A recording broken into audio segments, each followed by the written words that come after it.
Welcome to our channel. నేను మీ Laxman. Hyderabad real estate గత సంవత్సరం నుంచి అసలు ఏం జరుగుతుంది గ్రౌండ్ లెవెల్లో? అసలు సామాన్యులు ఇప్పుడు ల్యాండ్ కానీ ఇటు ఒక ఇల్లు కానీ కొనే పరిస్థితిలో ఉన్నారా? ఈ స్టాగ్నేషన్ ఎంతకాలం? ఇదే పరిస్థితులు కన్నా ముందు ముందు నడిస్తే అసలు రియల్ ఎస్టేట్ పరిస్థితి ఏ విధంగా ఉంటుంది? ఇదే అంశంపై ప్రస్తుతం మనతో పాటు చర్చించడానికి ఆర్యన్ గారు ఉన్నారు, ప్రముఖ రియల్ ఎస్టేట్ ఎక్స్పర్ట్. ఆయనతో పాటు మాట్లాడి మరిన్ని విశేషాలు తెలుసుకున్నాం. నమస్తే నారాయణ గారు. నమస్తే అండి లక్ష్మణ్ గారు. సో ఎలా ఉన్నారు? బాగున్నానండి. అసలు లాస్ట్ టైం మంచి ఇన్ఫర్మేషన్ ఇచ్చారని చెప్పి కూడా కామెంట్స్ రూపంలో కూడా చాలా మంది మాట్లాడటం కూడా జరిగింది. ముందుగా మీరేం చెప్తారు? So first of all thank you real boom channel and Lakshman garu. ఎందుకంటే మీరు అడిగే క్వశ్చన్స్ కస్టమర్ పాయింట్ ఆఫ్ వ్యూలో ఉన్నాయి. సో వాళ్ళు ఏమనగాలనుకుంటున్నారో వాళ్ళ తరపు నుంచి మీరు అడిగినట్టుగా ఉన్నాయి కాబట్టి ఆన్సర్ చేయడం కూడా నాకు ఈజీ అయింది. సో నాకు కూడా చాలా కాల్స్ వచ్చినాయి, ఈ ఇంటర్వ్యూ ద్వారా చాలా కాల్స్ వచ్చినాయి అండ్ నేను కూడా మాట్లాడటం జరిగింది. సో జెన్యూన్ మీ వ్యూవర్స్ కూడా జెన్యూన్గా వాళ్ళకి నిజంగా తెలుసుకోవాలని ఇంట్రెస్ట్ ఉన్న వాళ్ళే రావడం కూడా హ్యాపీగా అనిపించింది అండి. సో ఒక్కసారిగా మీరు రియల్ ఎస్టేట్ ఎక్స్పర్ట్గా పక్కన పెడదాం. అసలు కస్టమర్ అంటే ఏంటి?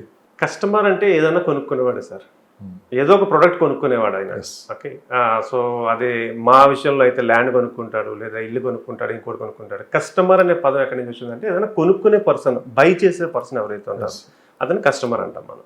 ఎస్పెషల్లీ రియల్ ఎస్టేట్ సంబంధించి నేను మాట్లాడింది అంటే ప్రతి రూపాయి తిని తినక చాలా వరకు వాళ్ళకి ఎన్నైతే కళలు ఉంటాయి అన్ని పక్కన పెట్టి ప్రతి రూపాయి దాచుకొని సొంతింటి కళను, లేకుంటే ఒక ప్లాట్ కొనుక్కుంటే రేపు మన పిల్లల చదువులకనో లేకుంటే వీటికనో దేనికోసం మనకి అవి ఉపయోగపడతాయని చెప్పి కూడా చాలామంది రియల్ ఎస్టేట్లో ఇన్వెస్ట్ చేస్తారు. ఇంత కొంత దాంట్లో మనం సేవ్ అవుతాం అని చెప్పి కూడా. సో ఇలాంటి సందర్భంలో కూడా కొంతమంది అప్పులు చేసి చాలా వరకు బయట నుంచి అప్పులు తీసి వచ్చి ల్యాండ్ కొంటో ఇల్లు కొంటో జరుగుతుంటుంది. అసలు ఇది ఎంతవరకు అప్పులు తెచ్చి ఇన్వెస్ట్ చేయటం రియల్ ఎస్టేట్లో కరెక్ట్ అంటే మీరు ఏం చెప్తారు? అప్పులు చేసి ల్యాండ్ కొనాలా అంటే అప్పు చేసి కొనాలి అని కూడా చెప్తాను నేను.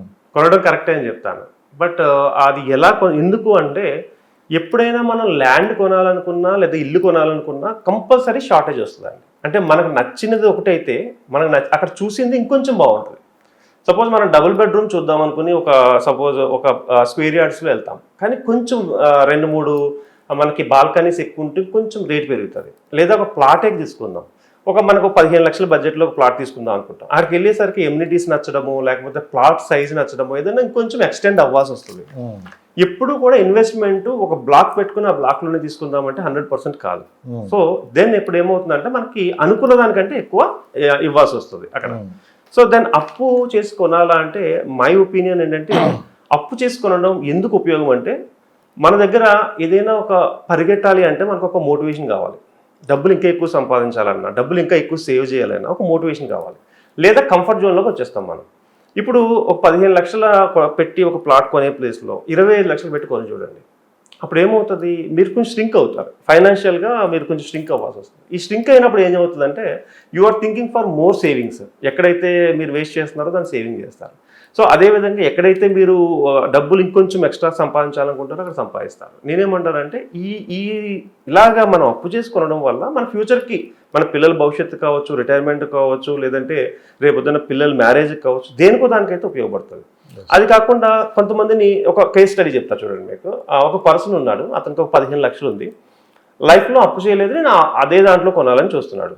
గుడ్. అంటే ఆయన వచ్చిన దాంట్లో సెట్ అవ్వలేదు, 16-17 కూడా ఎక్స్టెండ్ అవ్వట్లేదు, అంటే ఒక 2 లక్షలు ఎక్కువ కూడా ఎక్స్టెండ్ అవ్వట్లేదు. సో నేను చెప్పింది ఏంటంటే మీరు ఇప్పటి వరకు లోన్స్ తీసుకోలేదు, ఇది తీసుకోలేదు, బట్ దెర్ ఈజ్ నో ఎవరు అవార్డు ఎవరు మనకి, అంటే లోన్స్ తీసుకోకుండా ఉన్నందుకు. నేనేమంటానంటే ఒక 2 లక్షలైనా మీకు నచ్చింది, వాళ్ళ ఫ్యామిలీకి నచ్చింది, వాళ్ళ మిస్సెస్కి నచ్చింది, వాళ్ళకి పెద్ద బాబు తనకే నచ్చింది, బట్ ఈయన ఏంటంటే చాలా యారగెన్స్గా ఉన్నాడు, ఆయనకి నేను 15 కంటే ఎక్కువ తీసుకోను. నేనేం చేశానంటే ఎందుకు తీసుకోవాలంటే నాకు అప్పు అంటే భయం. ఇది అప్పు కాదు ఇది, ఎందుకంటే రేపు మీకు వచ్చే ఆదాయానికి వచ్చే పెట్టుబడి మాత్రమే, రేపు ఇంకా ఎక్కువ ఆదాయం వచ్చే పెట్టుబడి. ఇది ఏది అప్పు అవుతుంది, ఏది ఆదాయం క్రియేట్ అవుతుంది తెలుసుకోవాలి ఫస్ట్. నేనేంటంటే కస్టమర్ని ఎలానే ఎడ్యుకేట్ చేస్తాను. మనము తీసుకున్నది అప్పు ఆదాయాన్ని పెంచేదైతే తీసుకోవచ్చు, మనం తీసుకున్న అప్పు ఆదాయాన్ని పెంచకుండా మనల్ని లోబిలోకి నెట్టేసేది అయితే 100% తీసుకోవద్దని చెప్తాను. అప్పు తీసుకోమని నేను కూడా ఎంకరేజ్ చేయాలి. కాకపోతే ల్యాండ్ రేట్లు అగ్రెసివ్గా పెరుగుతున్నాయి. ఎందుకంటే మనకున్న ల్యాండ్ వచ్చేసి 25% ఉంది, 75% ఏమో వాటర్ ఉంది, జనాలు ఏమో పెరుగుతున్నాం మనం. ఓకే, ఇన్ఫ్రాస్ట్రక్చర్ పెరుగుతుంది. సో ఇప్పుడు ఇవాళ కానీ రేపు కానీ అంటే ఈ ఒక 2-3 ఇయర్స్లో మంచి ల్యాండ్ కొనుక్కోకపోతే 100% ఇప్పుడు మనకు అపార్ట్మెంట్లు అయితే ఎలా అయితే ఇబ్బంది పడుతున్నామో, కోట్లు అయిపోయినాయి అని 30-40 లక్షల్లో ఉన్నప్పుడు కొనుక్కోలేని వాళ్ళు ₹1 కోటి అయిందని ఎలా బాధపడుతున్నారో, ఇప్పుడు 10 లక్షలు 15 లక్షలు 20 లక్షల్లో ల్యాండ్ కొనుక్కొని వాళ్ళు 50-60 లక్షలు పెట్టాల్సి వస్తుంది దానికి. నేనేమంటానంటే ఎప్పుడు రైట్ టైం ల్యాండ్ మీద పెట్టుబడి పెట్టడానికంటే this is the right time, today is the right time అంటారు. అంటే దాని గురించి ఎక్కువ వెయిట్ చేసే కొద్దీ కన్ఫ్యూజన్ తప్ప దాన్ని ఏం చేయలేము. కానీ కొంచెం అప్పైనా తీసుకున్న నా ఉద్దేశం ఏమంటానంటే నచ్చిన ల్యాండ్ అంటే కొని పెట్టుకోవాలి. సో ఇందులో 2 క్వశ్చన్స్. ఎస్, మీరు అన్నారు అంటే అప్పు చేసి ల్యాండ్ కొనొచ్చని. ఎస్, నేను అనేది ఏంటంటే డబ్బులు ఉన్న వాళ్ళు లాంగ్ టైం ఇన్వెస్ట్ చేసే వాళ్ళకి ఏ ఇబ్బంది లేదు. అప్పు చేసిన వాళ్ళకి ఇలాంటి పరిస్థితి అంటే ఇప్పుడు జరుగుతున్న స్టాగ్నేషన్ ఏదైతే ఉందో 1.5 year నుంచి మార్కెట్ అవ్వట్లేదు అనేది, అలాంటి పరిస్థితులు ముందు ముందు వస్తే మరి వీళ్ళ పరిస్థితి ఏంటి? Point number 1. మంచి క్వశ్చన్. ఇప్పుడు మీరు అన్నట్టు ఒక ఫ్లాట్ తీసుకుని ఉంటే, FLGT ఫ్లాట్ తీసుకుని ఉంటే అప్పు చేసిన తర్వాత దాంట్లో ఉంటాడు, ఒక ఎమోషనల్గా కనెక్ట్ అయి ఉంటాడు, దాన్ని అమ్మాలంటే అమ్మలేడు. బికాజ్ ఏంటంటే బయట ఆల్రెడీ కొత్త ఇల్లు తీసుకున్నాడు అని తీసుకున్న తర్వాత దాన్ని అమ్మేశాడు అంటే పరుగు పోతుంది. సో ఇలాంటప్పుడు ఏంటంటే మీరు నిజంగా మీరు అన్నట్టే ఇంకా రెసిషన్ కొనసాగి రేట్లు పడిపోతున్న టైంలో అది అమ్మాలంటే ఒక సెంటిమెంట్ అమ్మలేము. బట్ ల్యాండ్ విషయం అలా కాదు. మీరు ల్యాండ్ తీసుకున్నారంటే తీసుకున్నారని చెప్తారు, ఎవరికి గుర్తుండదు. ఎందుకంటే there is no construction there is no emotion there. So మీకు అవసరం వచ్చినప్పుడు మీరు కొన్నదానికంటే రూపాయి ఎప్పుడు పెరుగుతుంది, ప్రతి సంవత్సరం ఎంతో కొంత పెరుగుతూ ఉంటుందండి. 10%, 20%, 30% పెరుగుతూనే ఉంటుంది. మీరు అన్నట్టు 3 years తర్వాత నిజంగానే ఆయనకు అవసరం వచ్చింది, బట్ బయట మార్కెట్ కూడా బాగలేదు, ఒక 30% పెరిగింది, ఒక 20%లో సేల్ చేసుకున్నా 15%లో సేల్ చేసుకున్నా లాభం అయితే ఉంటుంది వాళ్ళకి. సో అదే విషయం ఫ్లాట్కి ఎందుకు అప్లై చేయలేకపోతున్నామంటే దిస్ ఈజ్ రిలేటెడ్ టు మన రిలేటివ్స్ అందరికీ కనెక్ట్ అయి ఉంటుంది, మన ఎమోషన్స్ కనెక్ట్ అయి ఉంటుంది, మన పిల్లలు దానికి కనెక్ట్ అయిపోయి ఉంటారు. ఒక అమ్మాలి అంటే నేను నా క్లోజ్ ఫ్రెండ్నే చూశాను. ఇక్కడ మన మణికొండలో ఒక స్కై ఏదో దాంట్లో పెద్ద విల్ల దాంట్లో ఒకటి తీసుకున్నారు, 3 bedroom ఫ్లాట్. నిజంగా చాలా హడిల్స్ ఏర్పాటయ్యి తను అమ్మాల్సిన పరిస్థితి వచ్చింది. సో ఆయనకి ఎంతమందికి ఆన్సర్ చెప్పాల్సి వచ్చిందంటే ఎందుకు అమ్ముతున్నాం అంటే వాళ్ళ వైఫ్ కంటే ఏదోలా కన్విన్స్ చేసుకుంటాడు. వాళ్ళ వైఫ్ పేరెంట్స్కి, ఈయన పేరెంట్స్కి, రిలేటివ్స్కి ఎందుకు అమ్మేస్తున్నారు అంటే ఎన్నో అబద్ధాలు చెప్పాల్సిన పరిస్థితి ఏర్పడింది. బికాజ్ అదొక షేమ్ ఫీలింగ్ లా లేదు. బట్ అదే ప్లేస్లో ల్యాండ్ ఉండదు అనుకోండి, మీరు ఎవరికి చెప్పినా కూడా అమ్మేసినట్టు తెలియదు, కొన్నట్టు తెలియదు. సో ఐ థింక్ నేనేమన్నాడు, అప్పు చేసైనా పర్లేదు కొనండి. అదే ఎలాంటి అప్పు చేయొచ్చు అంటే తక్కువ, అంటే లాంగ్ టర్మ్ ఉండాలి. సపోజ్ మార్ట్గేజ్ లోన్ అంటాము, 10,000 కూడా కట్టుకోవచ్చు నెలకి. అలాంటిది ఏదైనా చిన్న తీసుకోండి, లేదా పర్సనల్ లోన్ తీసుకుంటే 5 yearsలో క్లోజ్ అయిపోతుంది. సో ఇక్కడ అప్పు అనే దానికంటే అప్పు పెరిగే ఆదాయం ఇది. ఇక్కడ తీసుకున్న అప్పు పెరుగుతుంది ఆదాయం. వెయిట్ చేసే ఓపిక ఉండాలి, మినిమం 5 years అని చెప్తాం మేము. అంటే నెక్స్ట్ ఇప్పుడు షేర్ చూసుకున్నట్టుగా ఆన్లైన్లో కనబడదు ఈ రోజు ఎంత పెరిగింది, నెక్స్ట్ ఎంత పెరిగింది అని. సో నేనేమంటానంటే 1 year 2 yearsలో తీసుకుంటాం కూడా ల్యాండ్ వేస్ట్. ఒక 1 yearలో అమ్మేద్దాం అనుకున్నప్పుడు అది 100% వేస్ట్. 5 years వెయిట్ చేయాలి. మీలాంటి ఎక్స్పర్ట్స్ అందరూ ఒక మాట చెప్తూ ఉన్నారు, ఈ మధ్యకాలంలో బాగా వింటున్నాను, ఇదే రైట్ టైము మీరు ఇన్వెస్ట్ చేయడానికి అంటున్నారు. మార్కెట్ డల్గా ఉన్నప్పుడే కొనండి, ఒకసారిగా మార్కెట్ పెరిగింది అనుకోండి దాన్ని ఇంకా మళ్ళీ మనం కొనాలని కూడా కొనలేము అంటున్నారు. సో మార్కెట్ పెరగడానికి ఎంత టైం పట్టొచ్చు, ఈ స్టాగ్నేషన్ ఎంతకాలం ఉంటుంది? సరే ఇప్పుడే కొన్నారనుకోండి ఈ టైంలో, సో రాబోయే 3 నుంచి 5 సంవత్సరాల్లో ఎన్ని రెట్లు పెరిగే అవకాశం? ఓకే అండి, నేను చాలాసార్లు నేను NRI పోర్ట్ఫోలియో మేనేజర్గా నేను ఏం చేస్తానంటే ప్రొజెక్షన్స్ ఇస్తాను. ఈరోజు ల్యాండ్ కొంటే 5 సంవత్సరాలు ఎంత అవుతుంది, 10 ఎంత అవుతుంది, 15 సంవత్సరాలు ఎంత అవుతుంది అనేది. సో మీరు అన్నట్టు ఇప్పుడు కొనకపోతే కొనలేము అని కాదు, ఎక్కువ పెట్టాలి. ఇప్పుడు సపోజ్ నేను 20 లక్షల్లో కొనుక్కుంటాకి చాయిస్ ఉంది, రేపు 30 లక్షలు పెట్టాలి అంటే 10 లక్షలు ఎక్కువ పెట్టి కొనడం అనేది అప్రిషియేషన్ తగ్గుతుంది అప్పుడే మీకు. ఎప్పుడైతే తక్కువ రేట్లో కొనుక్కుంటే మీకు ఆల్రెడీ ముందే అప్రిషియేషన్ తీసుకున్నట్టు. ఇప్పుడు రియల్ ఎస్టేట్ పడిపోవడం కాదు, స్టాగ్నెంట్ టైంలో ఉంది. ఎందుకంటున్నానంటే దీనికంటే నెక్స్ట్ లెవెల్ 100% మళ్ళీ పెరుగుతూనే ఉంటుంది. అది కొంత టైం పట్టచ్చు, ఒక 2 to 3 years కూడా పట్టచ్చు. సో కాకపోతే 2 to 3 years తర్వాత మళ్ళీ ఒకసారి భూమి వచ్చింది అంటే ఇమీడియట్గా ల్యాండ్ రేట్లు అమాంతం పెరిగిపోతాయి. సో అప్పుడు వీళ్ళు వెళ్ళి సెట్ చేసుకోవడానికి 1-2 నెలలు పడుతుంది. ఈ 2 నెలల్లో కూడా మళ్ళీ పెరిగిపోతూ ఉంటాయి. ఇలాంటప్పుడు ఏమవుతుందంటే ఎక్కువ పెట్టుకోవాల్సి వస్తుంది. మీరు అన్నదానికి ఎగ్జాంపుల్ మనకి ఓఆర్ వచ్చినప్పుడు ఇదే పరిస్థితి. ఓఆర్ ఇప్పుడు రీజనల్ రింగ్ రోడ్ వచ్చినప్పుడు కూడా పరిస్థితి అదే. మేము ల్యాండ్స్ కొంటూ ఉంటాం కదా, ఈవెన్ రైతుల దగ్గర కూడా రీజనల్ రింగ్ రోడ్ వచ్చిన ఏరియాల చుట్టుపక్కల రైతులు చాలా ఎక్కువ అమాంతంగా పెంచుకుంటుంటారు.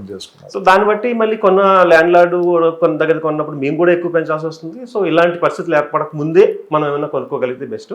ఇది ఎన్ని సంవత్సరాలు ఉంటుంది అంటే నా ఉద్దేశం ప్రకారం ఒక 2 to 3 yearsలో కొంచెం మళ్ళీ సెటరైడ్ అయ్యే పరిస్థితులు ఉన్నాయి. ఎన్ని టైమ్స్ పెరుగుతుందని మీరు క్వశ్చన్ అడిగారు. నాకు తెలిసి హైదరాబాద్లో మంచి ప్లేస్లో ఇన్వెస్ట్ చేస్తే 5 yearsలో డబుల్ అయితే గ్యారంటీ అవుతుంది. ఓకే, మోర్ దెన్ డబుల్ కూడా అవుతాయి. బట్ మేజర్లో అంటే అన్నీ చెప్పలేము మనం, అంటే దగ్గరలో ఉన్నది దూరంలో ఉన్నది. హైవే నుంచి కొంచెం దగ్గరలో ఉన్న ప్రాజెక్టులు కానీ మంచి ప్లేస్లో ఇన్వెస్ట్ చేస్తే డబుల్ అయితే కంపల్సరీ అవుతుంది. సో మార్కెట్ ఒక హైదరాబాద్లోనే ఎలా ఉందా, లేకుంటే ఓవరాల్ ఇండియాలో ఇదే పరిస్థితి నడుస్తుందా మిగతా స్టేట్స్లో కూడా? అంటే ఏమైందంటే అమెరికాలో ట్రంప్ రావడము, ఆయన తీసుకున్న డెసిషన్స్, పన్నుల విధానం, ఇవన్నీ కూడా ఏంటంటే ఓవరాల్గా అతలాకుతలమైంది. అంటే మార్కెట్, రియల్ ఎస్టేట్ మార్కెట్ అనేది ఒకటి, అంటే ఇంటర్నేషనల్ ఇష్యూస్ కూడా దీని మీద మనకి కొంచెం ఎఫెక్ట్ చూపించినాయి అనమాట. అంటే ఆయన ఎలా ఉంటా, ఇప్పుడు మనకి ఎక్కువ ఎన్ఆర్ఐలు ఇన్వెస్ట్ చేసేవాళ్ళు. అమెరికాలో వాళ్ళు సౌకర్యంగా ఉంటేనే మనం ఇక్కడ మంచిగా ఇన్వెస్ట్ చేయగలం. వాళ్ళు ఇబ్బందుల్లో ఉన్నప్పుడు వాళ్ళు ఇన్వెస్ట్ చేయడానికి కూడా ఆలోచిస్తారు. అంటే అదొక ఎఫెక్ట్ పడింది హైదరాబాద్ మార్కెట్ మీద. ఎన్ఆర్ఐస్ రేషియో చూసుకుంటే కొంచెం భయపడుతున్నారు. బట్ ఇప్పుడు మళ్ళీ ఇంకొకటి ఏమైందంటే, ట్రంప్ పెట్టే విధానాలు చూసి రేపన్న రోజున మనం ఇండియాకి తిరిగి వెళ్ళి మనకు ఒక ల్యాండ్ ఉంటే బాగుంటుంది, ప్రశాంతంగా అక్కడ ఒక ఏదైనా చిన్న హౌస్ కట్టుకుని ఎంజాయ్ చేయాలనే పరిస్థితి పెరిగి మళ్ళీ అగైన్ ఎన్ఆర్ఐస్ నుంచి కాల్స్ బాగా వస్తున్నాయి. సో దూరం మరింత దగ్గర అవుతుందా హైదరాబాద్? అవునండి, ఎప్పుడు అలానే అవుతుంది. మీరు చూసుకున్నప్పుడు మనం ఔటర్ రింగ్ రోడ్డు, ఈ ప్రాంతం గచ్చిబౌలి ఎస్ ఇవన్నీ చూసుకున్నప్పుడు అంత దూరం అని చెప్పి చాలా మంది చాలా ఆశ్చర్యంగా చూసేవారు. కరెక్ట్. ఎప్పుడైతే ఈ మార్కెట్ చూసిన తర్వాత ఎంత దూరమైనా వెళ్ళొచ్చు, ఎక్కడైనా ఇన్వెస్ట్ చేయొచ్చు అని చెప్పి కూడా చాలా మంది దూరమైనా పర్లేదు మనం కొనేద్దాం అని చెప్పి ఆలోచనలో ఉన్నారు. మీరేమంటారు దాన్ని? మురళీ మోహన్ గారి దగ్గర నుంచి, Yes. అలీ గారి దగ్గర నుంచి, రీసెంట్ గా శివాజీ రాజా, ఇంకా జయప్రద గారు, ఒక్కళ్ళు కాదు ఇద్దరు కాదు చాలా మంది ఏం చెప్తున్నారంటే, ఎంత దూరమైనా వెళ్ళి కొనుక్కోండి, బట్ ఒక ప్లాట్ అనేది మీకు ఒక ఇన్వెస్ట్మెంట్, ఒక ల్యాండ్ అనేది సొంతం చేసుకోండి. ఎందుకంటారంటే వీళ్ళందరూ ఎక్స్పీరియన్స్ అయిన వాళ్ళు. ఒకప్పట్లో జైబేరీ కన్స్ట్రక్షన్స్ ఇప్పుడు ఉన్న ప్లేస్ కూడా దూరమే హైదరాబాద్, నాంపల్లి నుంచి చూసుకోండి. ఇప్పుడు అది ఎంత దగ్గర అయిపోయిందంటే అది చాలా ఈజీ అయిపోయింది. 700 ఎంత ఉన్నారు, 700, 1200, 1500 తీసుకున్న వాళ్ళందరూ. సో కోట్లు పెరిగాయి. ఇప్పుడు రీజనల్ రింగ్ రోడ్ దగ్గరలో చుట్టుపక్కల వాళ్ళందరూ కొనడానికి చాలా మంది ఇప్పుడు కూడా అంత దూరం వెళ్ళాలా అంటున్నారు. సో ఇంత దూరం వెళ్ళాలా అనుకున్న వాళ్ళందరికీ ఒక రోజు వస్తుంది ఏంటంటే అప్పుడు పెట్టుంటే బాగుండేది. నేను ఎప్పుడు కస్టమర్కి ఏం చెప్తానంటే, square yard rate square feet అయ్యే లోపల, అంటే ఇప్పుడు స్క్వేర్ యార్డ్ 9,000 ఉంది అనుకుందాం, అది ఫ్యూచర్లో 9,000 స్క్వేర్ ఫీట్ అయిపోయే లోపల మనం కొనుక్కుంటే అందులో ఎంజాయ్మెంట్, అంటే ఫ్రూట్స్ అని మనం ఎంజాయ్ చేయాలి. ఆల్రెడీ బెంగళూరులో నడుస్తుంది. ఇప్పుడు మీకు ఆల్రెడీ బెంగళూరు కానీ ముంబై కానీ ఇదే సిచ్యువేషన్ నడుస్తుంది. సార్ మీరు చెప్పింది అంతా బాగుంది, అంటే ఒక టైంలో అయితే నడిచింది ఇదంతా. అవును. కానీ ఇప్పుడు భూముల రేట్లు విపరీతంగా పెరిగిపోయాయి, ఎంత దూరం అయినా కానీ. సో అప్పుడున్న పరిస్థితులు ఇప్పుడు ఉన్నాయంటారా? అంటే భూమి రేట్లు ఇప్పుడే కాదండి, ఇన్ ఫ్యూచర్లో కూడా పెరుగుతూనే ఉంటాయి. అంటే మన తాతల కాలం నుంచి కంపేర్ చేసుకుంటే అప్పట్లో అదే ఎక్కువ రేట్ అనుకునే వాళ్ళం, తర్వాత మన పేరెంట్స్ కాలంకి వచ్చేసరికి అదే రేట్ ఎక్కువ అనుకునే వాళ్ళం, ఇదే రేట్ ఎక్కువ అనుకుంటాం. బట్ ఏంటంటే దాన్ని మనం ఆపలేము. ఎందుకంటే మన పీపుల్ గ్రోత్ని ఆపలేము, ఇన్ఫ్రాస్ట్రక్చర్ గ్రోత్ని ఆపలేము, టెక్నాలజీ గ్రోత్ని ఆపలేము, వచ్చేటటువంటి ఫ్యూచర్ టెక్నాలజీస్ గ్రోత్ని ఆపలేము. సో ఇవన్నీ వచ్చినప్పుడు ఆటోమేటిక్గా భూమికి ల్యాండ్ రేట్ పెరుగుతూ ఉంటుంది. సో ఎప్పుడున్నా సరే వేరే వాళ్ళతో కంపేర్ చేసుకుని అంత రావాలి ఇంత రావాలని ఆశపడడం కంటే ఒక మంచి ల్యాండ్ తీసుకుని పెట్టుకుని దాన్ని మర్చిపోండి. ఓకే, తీసుకున్నప్పుడు మంచి ప్లేస్లో ల్యాండ్ తీసుకోండి, వేరే వాళ్ళతో కంపేర్ చేసుకోకండి. ఇప్పుడు అలీ గారికి 100 రెట్లు వచ్చిందని నాకు రావాలని నేను అనుకోకూడదు, ఇంకొకరికి తక్కువ వచ్చిందని భయపడాల్సిన పరిస్థితి కూడా లేదు. అంటే వేరే వాళ్ళకి అసలు అక్కడ రాలేదంట, అలాగే ఉందంట అని సో మీరు సరైన డెసిషన్ తీసుకొని ఫ్యామిలీతో కలిసి ఒక డెసిషన్ తీసుకొని ఒక మంచి ప్లేస్లో ఇన్వెస్ట్ చేసుకుంటే అది ఫ్యూచర్ ల్యాండ్ ఎప్పుడు మిమ్మల్ని మోసం చేయదు. ఓకే, రైతుని మోసం చేయదు, ఇటు కొనుక్కున్న అంటే మధ్యలో డెవలపర్ని మోసం చేయదు, ఎండ్ అయిన కస్టమర్ని కూడా మోసం చేయదు, అందులో డౌట్ అయితే లేదు. అవసరానికి ఒక ప్లాట్ కావాలి, ఉండటానికి ఒక ఇల్లు కావాలి. ఈ రెండు పక్కన పెడితే బిజినెస్ వైజ్ మనం చూసామంటే అసలు స్మార్ట్ ఇన్వెస్ట్మెంట్ ఏంటి రియల్ ఎస్టేట్లో? రియల్ ఎస్టేట్లో నెంబర్ ఆఫ్ బిజినెస్ చేయాలి, దాని మీద ట్రేడింగ్ నడవాలి, వాళ్ళకి మీరు ఇచ్చే సలహా? నా ఉద్దేశం ఏంటంటే, నన్ను చాలా మంది నాకు 1 కోటి రూపాయలు ఉన్నాయి ఎక్కడ పెట్టాలి, 2 కోట్లు ఉన్నాయి ఎక్కడ పెట్టాలి, నాకు ఎక్కువగా ఎలాంటి కావాల్సి వస్తూ ఉంటాయి అనమాట. ఒక 2 కోట్లు ఉన్నాయి ఎక్కడ పెట్టాలి చెప్పండి. ఇక్కడ నేనేమంటానంటే గ్రీడీకి వెళ్ళిపోవద్దు. అంటే 2 కోట్లు ఒకేసారి 15 కోట్లు 20 కోట్లు అయిపోవు. 2 కోట్లు నెమ్మదిగా 4 కోట్లు అవుతుంది, 5 కోట్లు అవుతుంది, 6 కోట్లు అవుతుంది. సో ఇదే లాజిక్ చెప్తాను నేనేమంటానంటే ఫ్లాట్స్ మీద పెట్టే కంటే కూడా, విల్లాస్ మీద పెట్టే కంటే కూడా ల్యాండ్ మీదే పెట్టమంటాను. ఎందుకంటే ల్యాండ్లో ఏమి కన్స్ట్రక్షన్ లేదు కాబట్టి దాన్ని ఎలా అయినా రేపు ఫ్యూచర్లో మార్చుకోగలం. వన్స్ కన్స్ట్రక్షన్ వచ్చేసిన తర్వాత దాన్ని మార్చుకునే అవకాశం ఉండదు. ఇప్పుడు విల్లా కట్టిన తర్వాత దాన్ని కూల్చి మళ్ళీ కట్టాలంటే అది మనసు ఒప్పదు, మనకి ప్రైస్ కూడా పెరిగిపోతుంది. అదే విధంగా ఇప్పుడు పెద్ద పెద్ద అపార్ట్మెంట్స్లో కొనుక్కున్న తర్వాత అది కూడా అవుతుంది. అంటే always land trading is always the best trading అండి.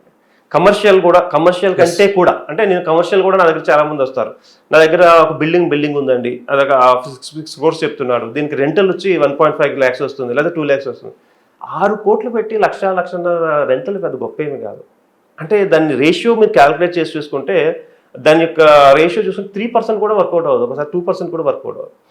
బట్ వాళ్ళకి ఏంటంటే కమర్షియల్లో పెట్టానని ఫీలింగ్ తప్ప రిటర్న్స్ రావాలి అంటే మాత్రం ల్యాండ్ ఈజ్ ద బెస్ట్ అండి. మంచి ప్లేస్లో ల్యాండ్ చూసుకొని దానికి అలా పక్కన పెట్టుకోగలిగితే బెస్ట్. లేదు నా దగ్గర నెంబర్ ఆఫ్ క్రోర్స్ ఉన్నాయి, ఒక 25 కోట్లు ఉన్నాయి అన్నప్పుడు నేను మల్టిపుల్గా చెప్తాను. ఒక విల్లా మీద ప్రీ లాంచ్ విల్లా మీద కొంచెం పెట్టండి, నెక్స్ట్ వచ్చేసి ల్యాండ్ మీద కొంచెం పెట్టండి, ఒక ఏదైనా ప్రీ లాంచ్ అపార్ట్మెంట్లో కొంచెం పెట్టండి, ఇలా నేను సజెషన్స్ చెప్తాను వాళ్ళకి. చైన్ సిస్టమ్ మీరు వినే ఉంటారు, దాదాపు 25 సంవత్సరాల నుంచి ఆమె కంపెనీ నుంచి నేను వింటున్నా. ఒకళ్ళు కొన్న తర్వాత ఇంకొకళ్ళు ముగ్గురికి సజెషన్ చేయటం, ఇట్లా రియల్ ఎస్టేట్లో చాలా కాలం నడిచింది. అంటే ఇది ఏంటంటే ఒకళ్ళు మునిగిపోయేది కాక, అంటే అన్ని చోట్ల జరగలేదు, మిగతా అందరూ కూడా ముంచేసిన టైంలు ఉన్నాయి. రియల్గా జరిగిన వాస్తవాలు ఇవన్నీ. సో ఇప్పటికి కూడా కొన్ని నడుస్తున్నాయి. అసలు రియల్ ఎస్టేట్లో సెంటిమెంట్ డ్రామా ఎక్కువ నడుస్తుంది వాస్తవం. ఇది ఎవరు అవునన్నా కాదన్నా సెంటిమెంట్ డ్రామా అనేది చాలా ఎమోషనల్గా తీసుకొని పోయి మీకు ఆ ప్లాట్ అయితే కొని పెడతారు. సార్ ఇది ఎంతవరకు కరెక్ట్?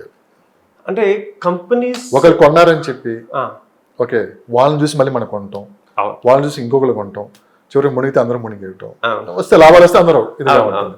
సో ఇది ఎంతవరకు కరెక్ట్? ఒకరిని చూసి మనం ఒకరిని చూసి కొనటం అనేది ఎంతవరకు కరెక్ట్ అండి? అంటే కాయిన్కి 2 sides ఉంటాయండి. Yes, 1 side and 2 sides. నేను 2 sides చెప్తాను.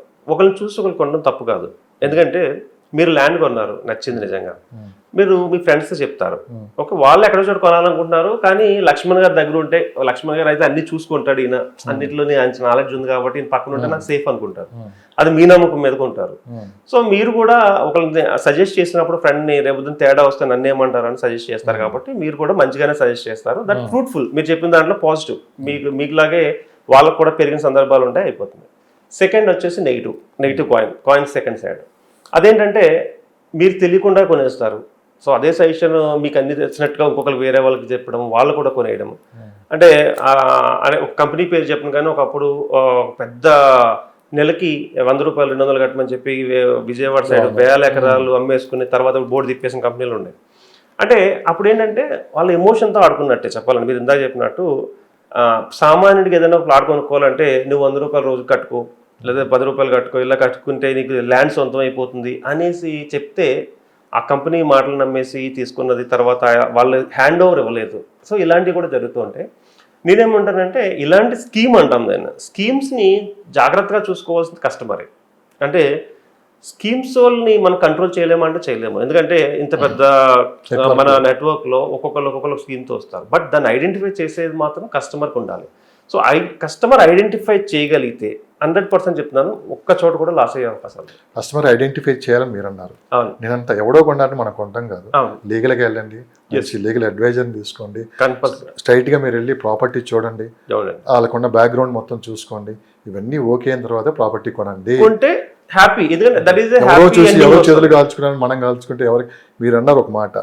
సో వీళ్ళు ఉన్నారు కదా మనకి, రేపు ఎవ్వరూ రారు. అవును, ఇప్పుడు చెప్పిన మాట రేపు ఏదైనా ప్రాబ్లం అయితే కనీసం మీకు నో డౌట్ 10 సంవత్సరాలు దొరకరండి. ఇది రియల్ ఎస్టేట్ లో వాస్తవం. ఎవరో చెప్పారు, వీళ్ళు చెప్పారు, వాళ్ళు చెప్పారని కదా. ఇప్పుడు లీగల్ గా మీరు అడ్వైజర్ అయినా కానీ సో ఇంకా మనం చూసుకోవాలి.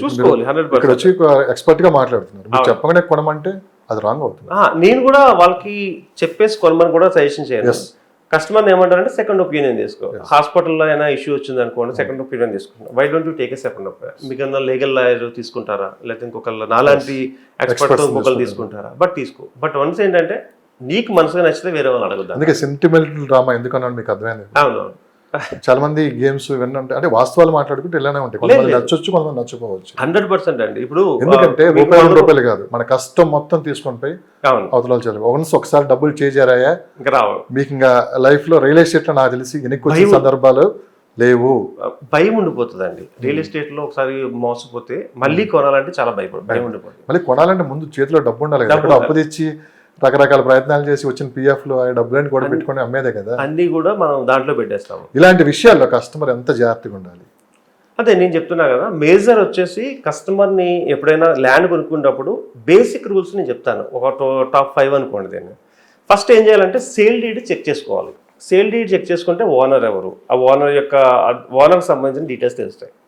2 ఎన్కంబరెన్స్ సర్టిఫికేట్, ఈసీ అంటాం. ఈసీ చెక్ చేసుకోవాలి. ఈసీ చెక్ చేసుకోవడం వల్ల ఉపయోగం ఏంటంటే దాని మీద ఏమైనా లోన్స్ ఉన్నాయా, దాని మీద ఏమైనా ఇష్యూస్ ఉన్నాయా, ఈ విషయాలన్నీ దానికి తెలుస్తాయి. ఇవి మీకు చెక్ చేసుకోవడం రాకపోతే ఒక లీగల్గా ఒక 5,000 సంథింగ్ ఒక అమౌంట్ ఇస్తే వాళ్ళు ఇవన్నీ చెక్ చేసి వస్తారు. థర్డ్ వన్ ఏంటంటే కంపెనీ బ్యాక్గ్రౌండ్ ఏంటి. మీరు ఇందాక చెప్పారు కదా, ఏదో వచ్చింది అని కొనుక్కోవడం కాకుండా కంపెనీ బ్యాక్గ్రౌండ్ ఏంటి. దీనికి పాలసీస్ ఎలా ఉన్నాయి, ఓకే, రిజిస్ట్రేషన్ ఎలా జరుగుతుంది. అండ్ ఫిఫ్త్ పాయింట్ ఏంటంటే అప్రూవల్స్ అన్ని ఒకసారి చెక్ చేసుకోమంటాను. రెరా ఉన్నదే కొనుక్కోమని చెప్తాను నేను. ఎందుకంటే రెరా ఉంటే అట్లీస్ట్ సెకండ్ వెరిఫికేషన్ అవుతుంది అక్కడ. అంటే ఎల్పి నెంబర్ వచ్చే ముందు కొన్ని వెరిఫికేషన్స్ జరుగుతాయి, ఆ తర్వాతే మీకు వస్తుంది. అది వచ్చిన తర్వాత రెరా వాళ్ళు మళ్ళీ చెక్ చేస్తారు. సో దట్ ఈస్ కరెక్ట్ అన్నమాట. అంటే 2 times మనకు చెక్ అవుతుంది కాబట్టి రెరా ఉన్న తీసుకోవడం అనేది నేను సజెస్టబుల్ చేస్తాను. ప్లస్ సేల్ డీడ్ కానీ ఎన్కంబరెన్స్ సర్టిఫికేట్ కానీ బేసిక్గా కూడా మనం చూసుకోవచ్చు. అప్రూవల్స్ అన్ని కూడా వెబ్సైట్లోకి వెళ్ళి హెచ్ఎండిఏ ఉందనుకోండి, hmda.gov.in లోకి వెళ్ళి చూసేసుకోవచ్చు. అలాగే డిటీసీపీ ప్రాజెక్ట్స్ కానీ ముడా ప్రాజెక్ట్స్ కానీ ఇవన్నీ కూడా చెక్ చేసుకోవచ్చు. ఇంకా ఓపుకుంటే సో సపోజ్ ఏదన్నా ఒక ఎస్ఆర్ఓ అంటే ఆ ఏరియాకి వెళ్ళి ఇది అప్రూవల్ ఇచ్చారు మీరు, ఇది కరెక్టేనా, ఇజ్ ఇట్ ఓకే అన్నా అని తప్పులేదు, హ్యాపీగా వెళ్ళి కనుక్కుంటే భయం ఉండదు. గవర్నమెంట్ ఆఫీస్కి వెళ్ళాము, ఇది మీరు ఇచ్చిన అప్రూవలే కదా, ఇది ఎంతవరకు కరెక్ట్ అంటే 100% వాళ్ళు మీకు ఎగ్జాక్ట్గా ఇది మనం ఇచ్చింది తీసుకోవచ్చా లేదా అనేది మాకు చెప్తారు. మీకు నాన్ వెజ్ తెలుసా? ప్రపంచవ్యాప్త తెలుసు. సందర్భంలో ఒక మాట అన్నాడు, ప్రపంచం మొత్తం దొంగలే, మోసం చేసేవాడు తప్పు కాదు, మోసపోయేవాడు తప్పు అన్నాడు. 100%. ఎందుకంటే రియల్ ఎస్టేట్ రంగాన్ని సూపర్ మార్కెట్గా మార్చేశారు. ఎందుకంటే సూపర్ మార్కెట్లో కావచ్చు ఇవన్నీ ఏంటంటే ఆఫర్లు పెడతా ఉంటారు. కరెక్ట్. ఈ ఆఫర్ ఇదేంటంటే రియల్ ఎస్టేట్లో ఆఫర్లు ఏంటి అంటే గోల్డ్ కాయిన్స్, ఒక బైకు, ఒక గ్రాము లాంటి 10 గ్రాములు చైన్, ₹1 కోటి ఇన్వెస్ట్ చేసే దగ్గర వీటి కోసం కక్కుర్తిపడి వెళ్ళి నష్టపోతే దానికి బాధ్యులు ఎవరండి? ఇప్పటికీ ట్రెండ్ నడుస్తుంది.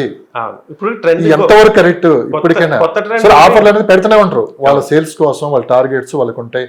సో వాళ్ళు కూడా ఇప్పుడు మన ఎవరైతే బిల్డర్స్ ఉన్నారో లేకుంటే డెవలపర్స్ ఉన్నారో వాళ్ళు రకరకాల బయట నుంచి డబ్బులు తెచ్చుకొని సో తొందరగా అయిపోవాలి, అన్ని క్లియర్ అవ్వాలని వాళ్ళు పెడతా ఉంటారు. సో అందరు తప్పు చేస్తున్నారంటే ఇక్కడ కాదు, ఇక్కడ కస్టమర్ లేని ఇదేంటి అండి నాకు అర్థం కాదు రియల్ ఎస్టేట్ లో. అంటే ఎన్ని రోజులు ఇంకా మీరు చెప్పిన ఆఫర్లో పెద్దగా ప్రాబ్లం లేదు, కానీ ఇప్పుడు కొత్త ఆఫర్ వచ్చింది, మీరే షాక్ తింటారు.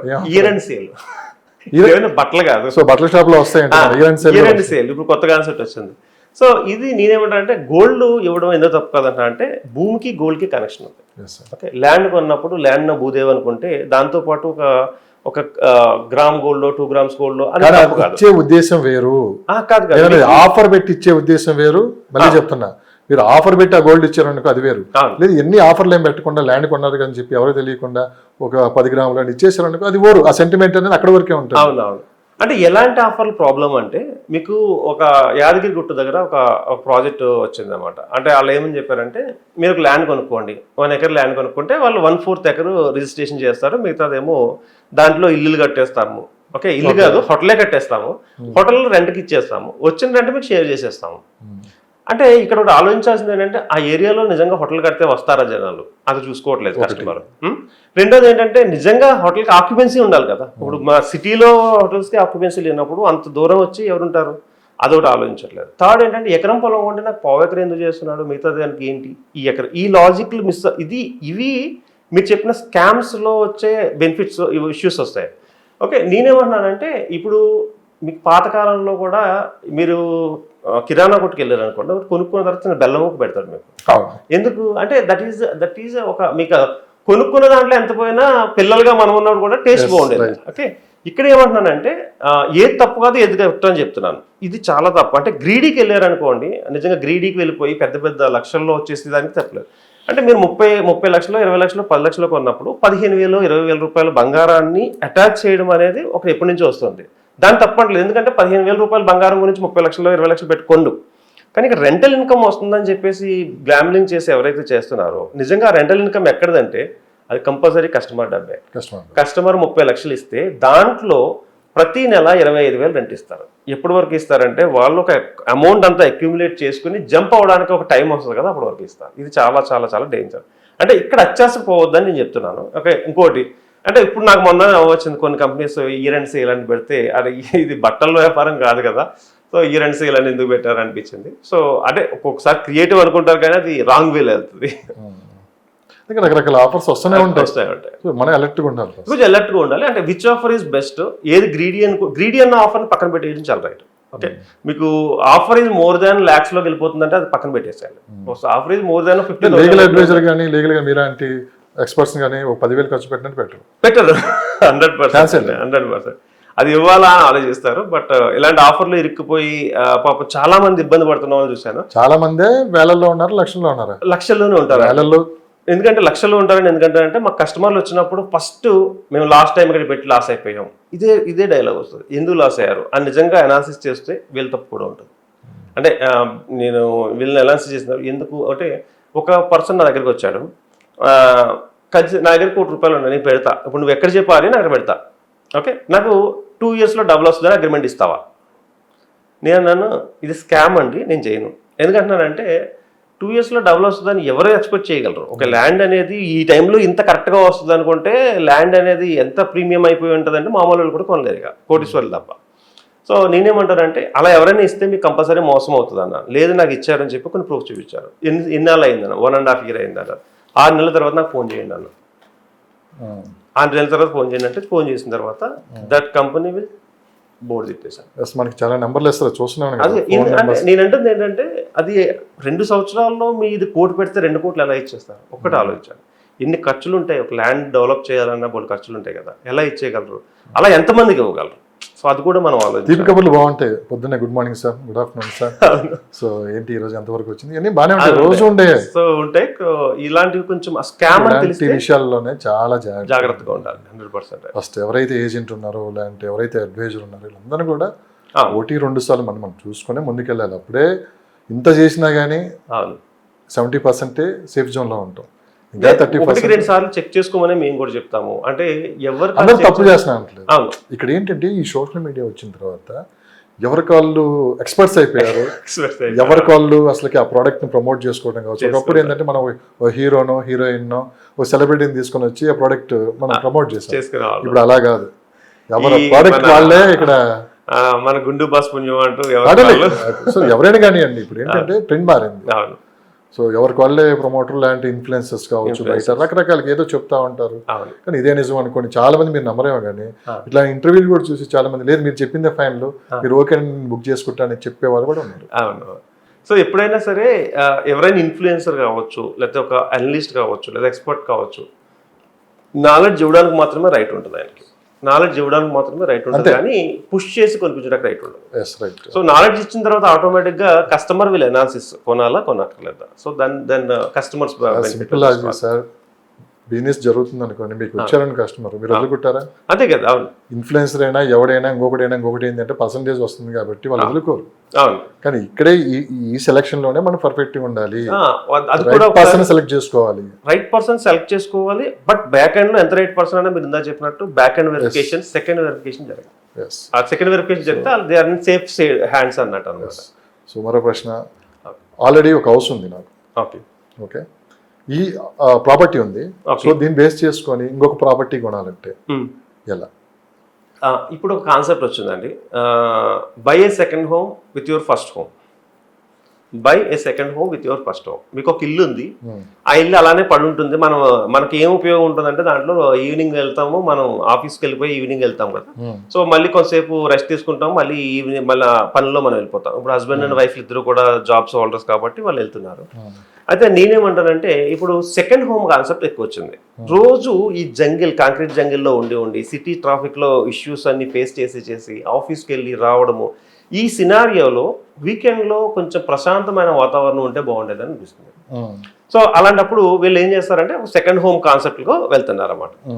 సో సెకండ్ హోమ్ కాన్సెప్ట్ ఎలాంటి తీసుకోవాలంటే, ఒకవేళ మీకు మంచి డబుల్ బెడ్రూమో ట్రిపుల్ బెడ్రూమో ఇల్లు ఉంది, లేదా విల్లా ఉంది. సో నేనేం చేస్తానంటే మోస్ట్లీ ఇప్పుడు విల్లాలు కానీ ఇల్లు కానీ మోస్ట్లీ 90% పర్సన్స్ అందరూ కూడా లోన్ మీదే తీసుకుంటారు, ఏదో ఒక బ్యాంక్ లోన్లో తీసుకుంటారు. సో దీన్ని ఎలా యూజ్ చేసుకోవచ్చు అంటే యాజ్ ఎన్ ఫైనాన్షియల్ అడ్వైజర్ అవ్వచ్చు, లేదంటే అనలిస్ట్ అవ్వచ్చు. ఎలా చెప్తానంటే నేను, మీరు ఆల్రెడీ తీసుకున్న లోన్కి ఇంకొంచెం కట్టుకోగలనంటే, అంటే టాప్అప్ లోన్ అని వస్తుంది. సపోజ్ మీరు ఒక ₹1.5 కోటి లోన్ తీసుకున్నారు. లోన్ తీసుకుని ఒక 2 సంవత్సరాలు 3 సంవత్సరాలు కట్టారు, లేదా ఒక 4 years కట్టిన తర్వాత ఇది 20 years టెన్యూర్ ఉంటుంది. సో టాప్అప్ లోన్ అంటే ఏంటంటే మళ్ళీ ఒక 10 లక్షలు 20 లక్షలు ఇస్తారు. ఈ 10 లక్షలు 20 లక్షలని వేరే దూరంగా ఉన్న ప్లేస్లో ఇన్వెస్ట్ చేయండి, అంటే సిటీకి దూరంగా.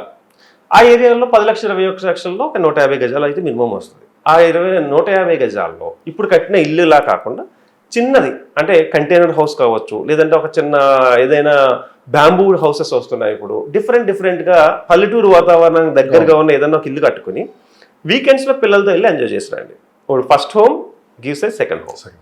సో ఈ కాన్సెప్ట్లో ఎలాంటివి చూస్ చేసుకోవాలంటే మోస్ట్లీ కొంచెము చుట్టుపక్కల గ్రీనరీ ఉండే ఏరియాస్ని సెలెక్ట్ చేసుకుంటే వాళ్ళు ఎంజాయ్ చేయగలరు. ఎందుకంటే ఇప్పుడున్న దాంతో కంపేర్ చేసుకుంటే కొన్ని ఫార్మ్ ల్యాండ్స్ విత్ అప్రూవ్డ్ అంటే మంచి మంచి కంపెనీస్ వేసే ఫార్మ్ ల్యాండ్స్లో అన్ని ఫెసిలిటీస్ వాళ్ళే ఇస్తారు. అంటే క్లబ్ హౌస్ కావచ్చు.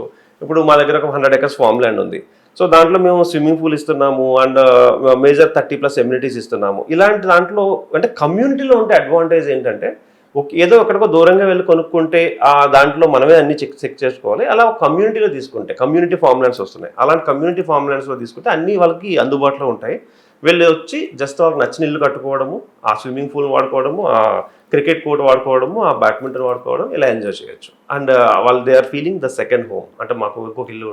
ఇంకోటి ఈ సెకండ్ హోమ్ అనేది ఎంజాయ్ చేయడానికే కాదు, ఫ్యూచర్లో ఇది కూడా వాల్యూ పెరుగుతుంది. ఇప్పుడు మనం 10,000, 13,000, 10,000, 5,000 కొన్నాం అనుకోండి ఎగ్జాంపుల్. ఇది నెమ్మదిగా 5 yearsలో వీళ్ళ అప్పు తీరే లోపల ఇది అద్భుతమైన అసెట్ అయి ఉంటుంది. మీకు ఇబ్బంది కలగనంటే ఒక ప్రశ్న అడుగుతా. మీరు ఒక మాట అన్నారు, అప్పు చేసి ఇల్లు కొనవచ్చు అన్నారు. అవును. మీలాంటి ఎక్స్పర్ట్స్ కావచ్చు, ఏజెంట్స్ కావచ్చు, మార్కెటింగ్లో చాలా మంది ఉన్నారు రకరకాలుగా. సో మీరే ఎందుకు మీరు ప్రమోట్ చేసే వెంచర్లో అప్పు చేసి ఒక ప్లాట్ కొనుక్కొని దాన్ని ఎగ్జాంపుల్గా చూపించి కస్టమర్స్కి మీరు చెప్పలేరు?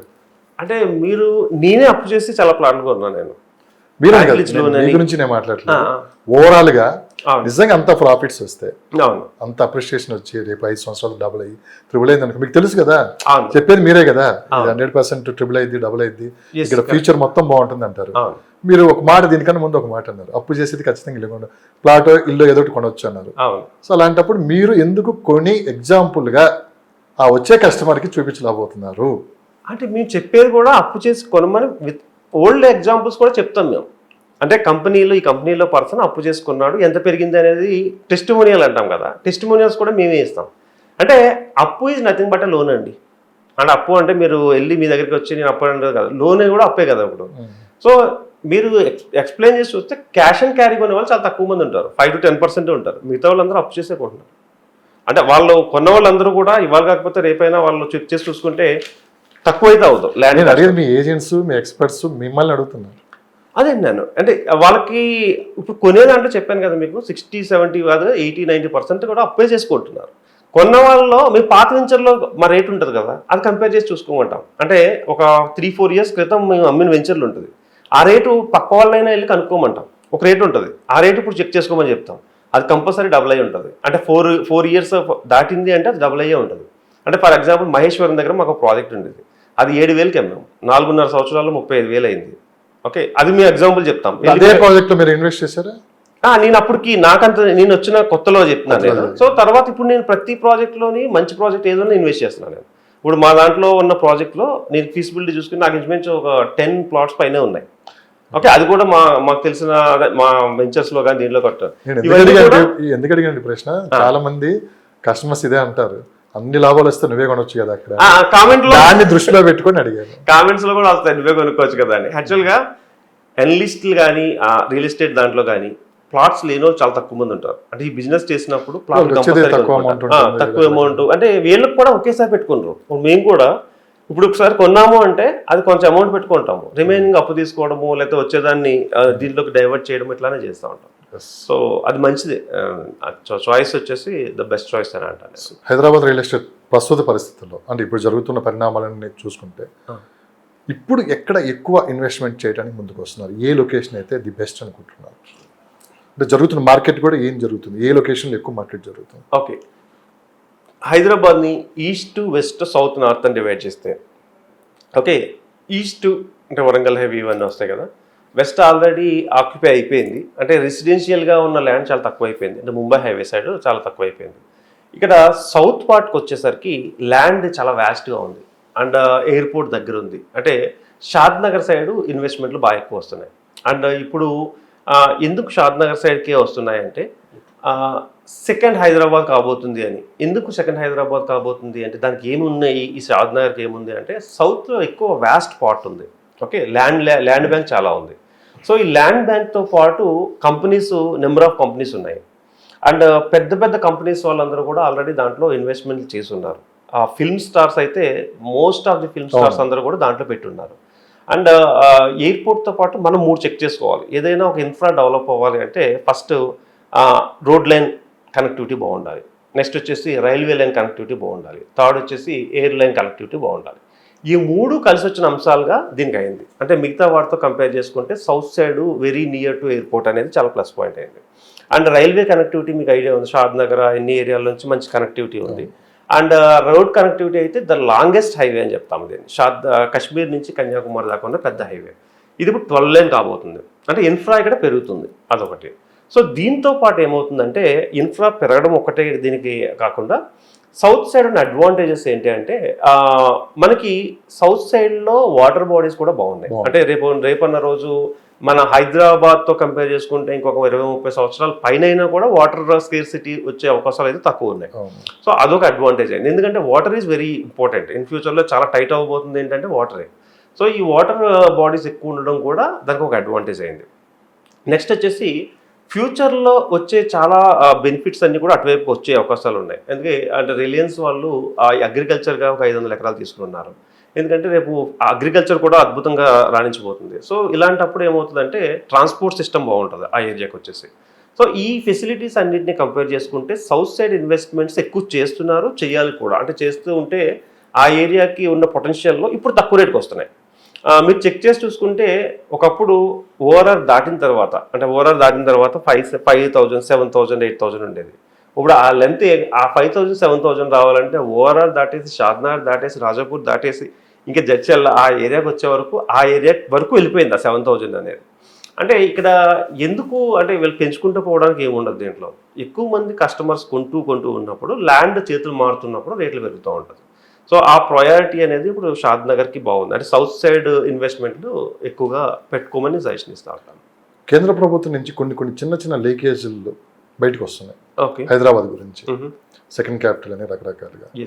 సో దీన్ని దృష్టిలో పెట్టుకొని అదానీ, అంబానీ లాంటి వాళ్ళు హైదరాబాద్లో ఇన్వెస్ట్ చేయడానికి ముందు చూపుతోటి వాళ్ళు పెద్ద ఎత్తున ఇక్కడ పెట్టుబడులు పెట్టడానికి ల్యాండ్ బ్యాంకింగ్ కూడా తీసుకుంటున్నారని చెప్పి విన్నాం. ఎంతవరకు నిజం?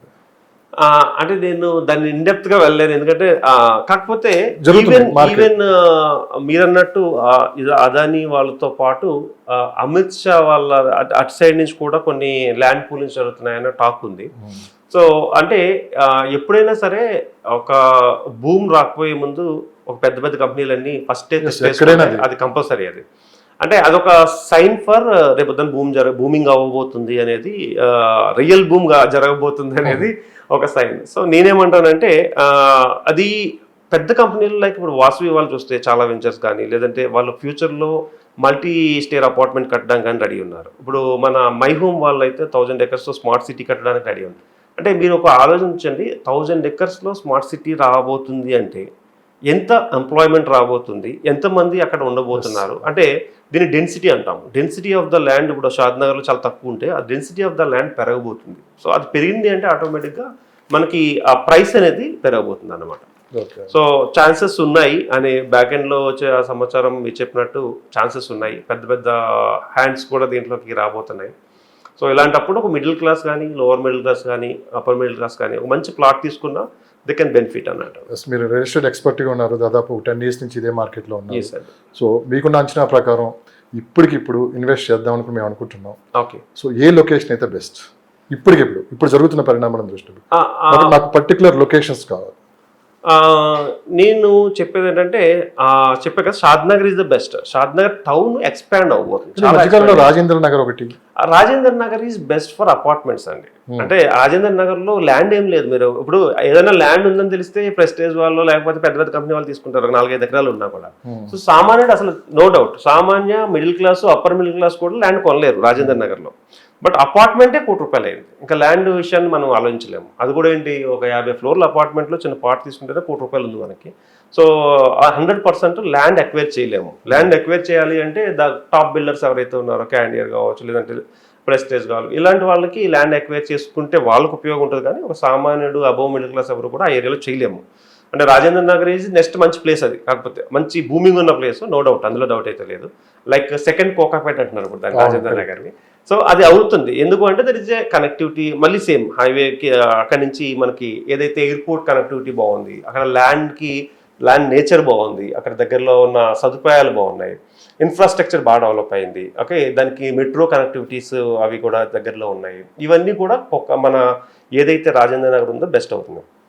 మీరు అన్నట్టు నా దగ్గర ఒక అమౌంట్ ఆఫ్ 50 lakhs ఉంది, ₹1,00,00,000 ఉంది, ఎక్కడ పెట్టాలి అంటే మాత్రం 100% ల్యాండ్స్ మీద పెట్టాలి అనుకుంటే మాత్రం షాద్ నగర్ అంటే శంషాబాద్ దాటి ఒక 10-15 కిలోమీటర్లు దాటిన తర్వాత ఇంకా షాద్ నగర్ వెళ్ళిన తర్వాత ఆ ఏరియాలో రైట్ సైడ్ లెఫ్ట్ సైడ్ అంటే నాగులపల్లి సైడ్ కావచ్చు, లేదంటే మీకు ఇంకో కొంచెం ముందుకు వెళ్ళిపోతే జడ్చర్లకు ముందు రాజాపూర్ కావచ్చు, బాలానగర్ కావచ్చు, okay, Gundedu village Gundedu side కావచ్చు, కంసాన్పల్లి కావచ్చు. ఓకే, అంటే ఆ ఏరియాస్ లో చెప్తున్నాను. మీరు అనేది మొత్తం ఈ చెప్తున్నాను. సో మీరు చెప్పేది ఏంటంటే 50 లక్షల నుంచి ₹1,00,00,000 పెట్టేది మిడిల్ క్లాస్ పీపుల్. ₹1,00,00,000 బిలో ఎవరైనా సరే రియల్ ఎస్టేట్ లోకి దిగుతున్నారంటే మినిమం దాన్ని మిడిల్ క్లాసే అంటారు. 50 నుంచి ₹1,00,00,000 అంత మించి మనం ఏం చెప్తాము. సో వీళ్ళని దృష్టిలో పెట్టుకొని మనం మాట్లాడుకుంటున్నాం ఇవన్నీ. ఎందుకంటే రేపు రాబోయే కాలంలో RRR కంప్లీట్ అయిపోతే పెద్ద గేమ్ చేంజర్ అనేది ఇక్కడ కనపడబోతుంది. హైదరాబాద్ రూపురేఖలు మారిపోతున్నాయి. సో దాంతో పాటు స్మార్ట్ సిటీ ఏదైతే ఉందో 4th సిటీ ఒకేసారి ఇది 2 కంప్లీట్ అయినా కానీ ఆశ్చర్యపోవాల్సిన లేదు. చెప్పుకున్నాను ఒకసారిగా ఆ టైంకి మనం మనకి చూద్దామన్నా కానీ ఇది అంటారు చూడండి, కళ్ళకు కూడా కనప్పుడు ఆ రేట్లు అని చెప్పి కూడా అన్నట్లు. సో నేనేమంటాను ఒపీనియన్ అసలు మీరు దాన్ని ఎట్లా అంచనా వేస్తున్నారు future? Regional ring road 100% game changer అండి. ఎందుకు గేమ్ చేంజర్ అవ్వబోతుంది అంటే మీరు చైనా తీసుకుంటే 8 రింగ్స్ ఉంటాయి. చైనా మొత్తానికి మనకు ఓఆర్ఆర్ ఇప్పుడు RRR సెకండ్ రింగ్ గా వస్తుంది. చైనా లాంటి పెద్ద కంట్రీస్లో 8 రింగ్స్ ఉంటాయి. ఈ 8 రింగ్స్ కనెక్టివిటీ ఎలా ఉంటుందంటే internal roads, internal railway tracks, ఇవన్నీ కనెక్టివిటీతో చైనా ద బెస్ట్ అంటే హైయెస్ట్ ప్రొడక్టివిటీ ఉన్న కంట్రీగా మనకి తెలుసు మనందరికీ. హైదరాబాద్ విశ్వనగరం కాబోతుంది, ఇందులో డౌట్ అయితే లేదు. హైదరాబాద్ విశ్వనగరం కాబోవడానికి నెక్స్ట్ గేమ్ చేంజర్ ఏదంటే రీజనల్ రింగ్ రోడ్. ఎందుకు రీజనల్ రింగ్ రోడ్ అంటే ఓఆర్ఆర్ వచ్చిన తర్వాత మనందరికీ తెలుసు ఓఆర్ఆర్లో ద బెస్ట్ ఎంతెంత హైప్ అయితే చూడాలో అంతా చూసాము. ఇప్పుడు మీరు ఓఆర్ఆర్ రాకముందు ఒక షాద్ నగర్ కానీ శంషాబాద్ కానీ వెళ్ళాలంటే గంట కాదు 2 గంటలు 3 గంటలు పట్టేది. ఓఆర్ఆర్లో మీకు 40 minutes 50 minutesలో శంషాబాద్ కానీ మీరు షాద్ నగర్ వెళ్ళాలన్నా 1 hourలో వెళ్ళిపోతారు.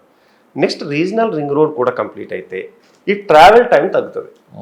ఎప్పుడైతే ట్రావెల్ టైం తగ్గిందో ఇన్ఫ్రాస్ట్రక్చర్ అద్భుతంగా మొత్తం ట్రావెల్ టైం దేనివల్ల తగ్గుతుంది అంటే రీజనల్ రింగ్ రోడ్ ఒకదాని వల్లే కాదు, కనెక్టివ్గా ఉన్న ఇంటర్నల్ అంటే రైల్వే సిస్టమ్ కూడా కనెక్ట్ చేస్తున్నారు దానికి. అంటే రైల్వే సిస్టమ్ని ఓఆర్ఆర్కి RRRకి మధ్యలో రైల్వే సిస్టమ్ కనెక్టివిటీ జరుగుతుంది, మెట్రో కనెక్టివిటీ జరుగుతుంది. సో ఈ కనెక్టివిటీలు కనుక కరెక్ట్గా క్లియర్గా అయిపోతే దీని తర్వాత ఆ రోడ్ కనెక్టివిటీ ఉంటుంది, మళ్ళీ ఓఆర్ఆర్ నుంచి RRRకి వచ్చే రోడ్ కనెక్టివిటీ, ఇవన్నీ అయితే కనుక మీరు పైనుంచి ఒక వ్యూ చూసినట్లయితే ఏరోప్లేన్లో నైట్ వ్యూ చూసినట్లయితే ఇది మనం ఇక్కడ హైదరాబాద్ చూస్తున్నామా లేదంటే సింగపూర్ చూస్తున్నామా అంత అద్భుతంగా తయారయ్యే అవకాశం 100% ఉంది. ఇది 100% గేమ్ చేంజర్ కాబోతుంది. Because of infrastructure game changer కాబోతుంది, బికాస్ ఆఫ్ దాని రోడ్ కనెక్టివిటీ 100% గేమ్ చేంజర్ కాబోతుంది.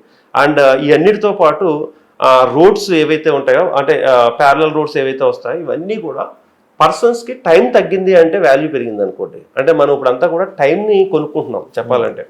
ఇప్పుడు ఓఆర్ఆర్ నుంచి మీరు ఎప్పుడన్నా విజయవాడ వెళ్ళినప్పుడు సిటీలోంచి వస్తారా ఓఆర్ఆర్ నుంచి వస్తారంటే మోస్ట్లీ ఓఆర్ఆర్ నుంచి ఎందుకు వస్తాం అనుకుంటే మనం మోస్ట్లీ టైం సేవ్ అవుతుంది. అంటే టైం కొనుక్కునే పరిస్థితి వచ్చింది. ఇప్పుడున్న చాలా బిజీ స్కెడ్యూల్లో మనం టైం కొనుక్కోవాలి. టైం అన్ని కొనుక్కుంటాము, ఇంకా గాలి కొనుక్కునేది కూడా వస్తుంది,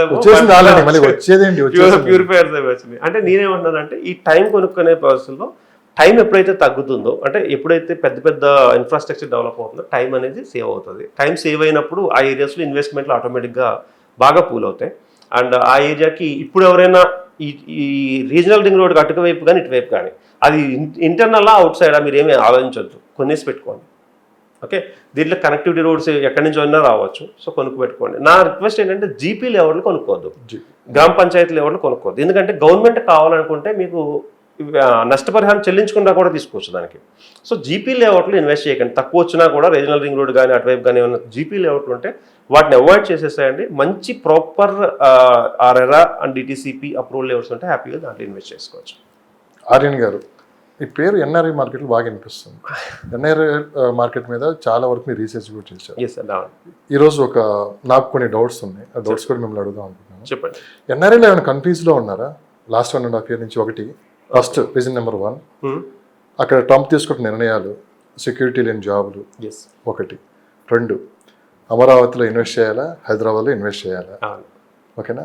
ఇప్పుడు ఎక్కడ ఇన్వెస్ట్ చేస్తే మన ఫ్యూచర్ ఉంటుంది, అక్కడ సెక్యూరిటీ లేదు, అవును ఇక్కడికి వచ్చి ఇన్వెస్ట్ చేస్తే మళ్ళీ ఇక్కడైనా మనం సక్సెస్ అవ్వాలి కదా అని చెప్పి ఒక కన్ఫ్యూజ్ వాతావరణంలో ఉన్నట్లయితే క్లియర్గా కనిపిస్తుంది. Yes sir. హైదరాబాద్ మార్కెట్లో అతిపెద్ద మార్కెట్ ఎన్ఆర్ఐ మార్కెట్, నాకు తెలిసి 1,00,000 కోట్ల రూపాయల మార్కెట్ ఉంది. Yes sir. మరి నాకున్న సమాచారం ప్రకారం నేను చెప్తున్నా. అవును. సో ఏంటి వాళ్ళ ఆలోచన ఏంటి ప్రజెంట్? అంటే ఇంకా వెయిట్ చేద్దాం అనే దూరంలో ఉన్నారా? రేపు అమరావతి డెవలప్ అయితే అటు వెళ్ళిపోదాం అనుకుంటున్నారా, లేదా హైదరాబాద్ మీద దృష్టి పెట్టారా? ఈ కన్ఫ్యూజ్ నుంచి ఎప్పుడు వీళ్ళు బయటపడే అవకాశం ఉంది? మీరు ఎప్పుడైనా ఎవరితో మాట్లాడటం జరిగిందా? మార్కెట్ ఎందుకు ఇంత గందరగోళంలో ఉందని చెప్పి? సో నేను ఎన్ఆర్ఐ పోర్ట్ఫోలియో మేనేజర్ నుంచి చాలా ఇయర్స్ నుంచి నేను వర్క్ చేస్తున్నాను. ఒక 120 crores నేను ఎన్ఆర్ఐ పోర్ట్ఫోలియోస్ని మేనేజ్ చేస్తూ ఉంటాను. అంటే వేరే వేరే చిన్న 40,000, 40 lakhs, 50 lakhs నుంచి 1 crore, 2 crores ఈ పోర్ట్ఫోలియోస్ అన్ని మేనేజ్ చేస్తున్నాను 120 crores పైన. నేను మార్నింగ్ లేస్తే నాకు ఎన్ఆర్ఐ కాల్స్, అంటే నైట్ టైంలో కూడా నేను వాళ్ళతో మాట్లాడినప్పుడు వాళ్ళ యొక్క మీరు అన్నారు మైండ్ సెట్ ఎలా ఉంది అంటే, నేను ఎక్కువ టైము ఎన్ఆర్ఐస్తోనే స్పెండ్ చేస్తుంటాను.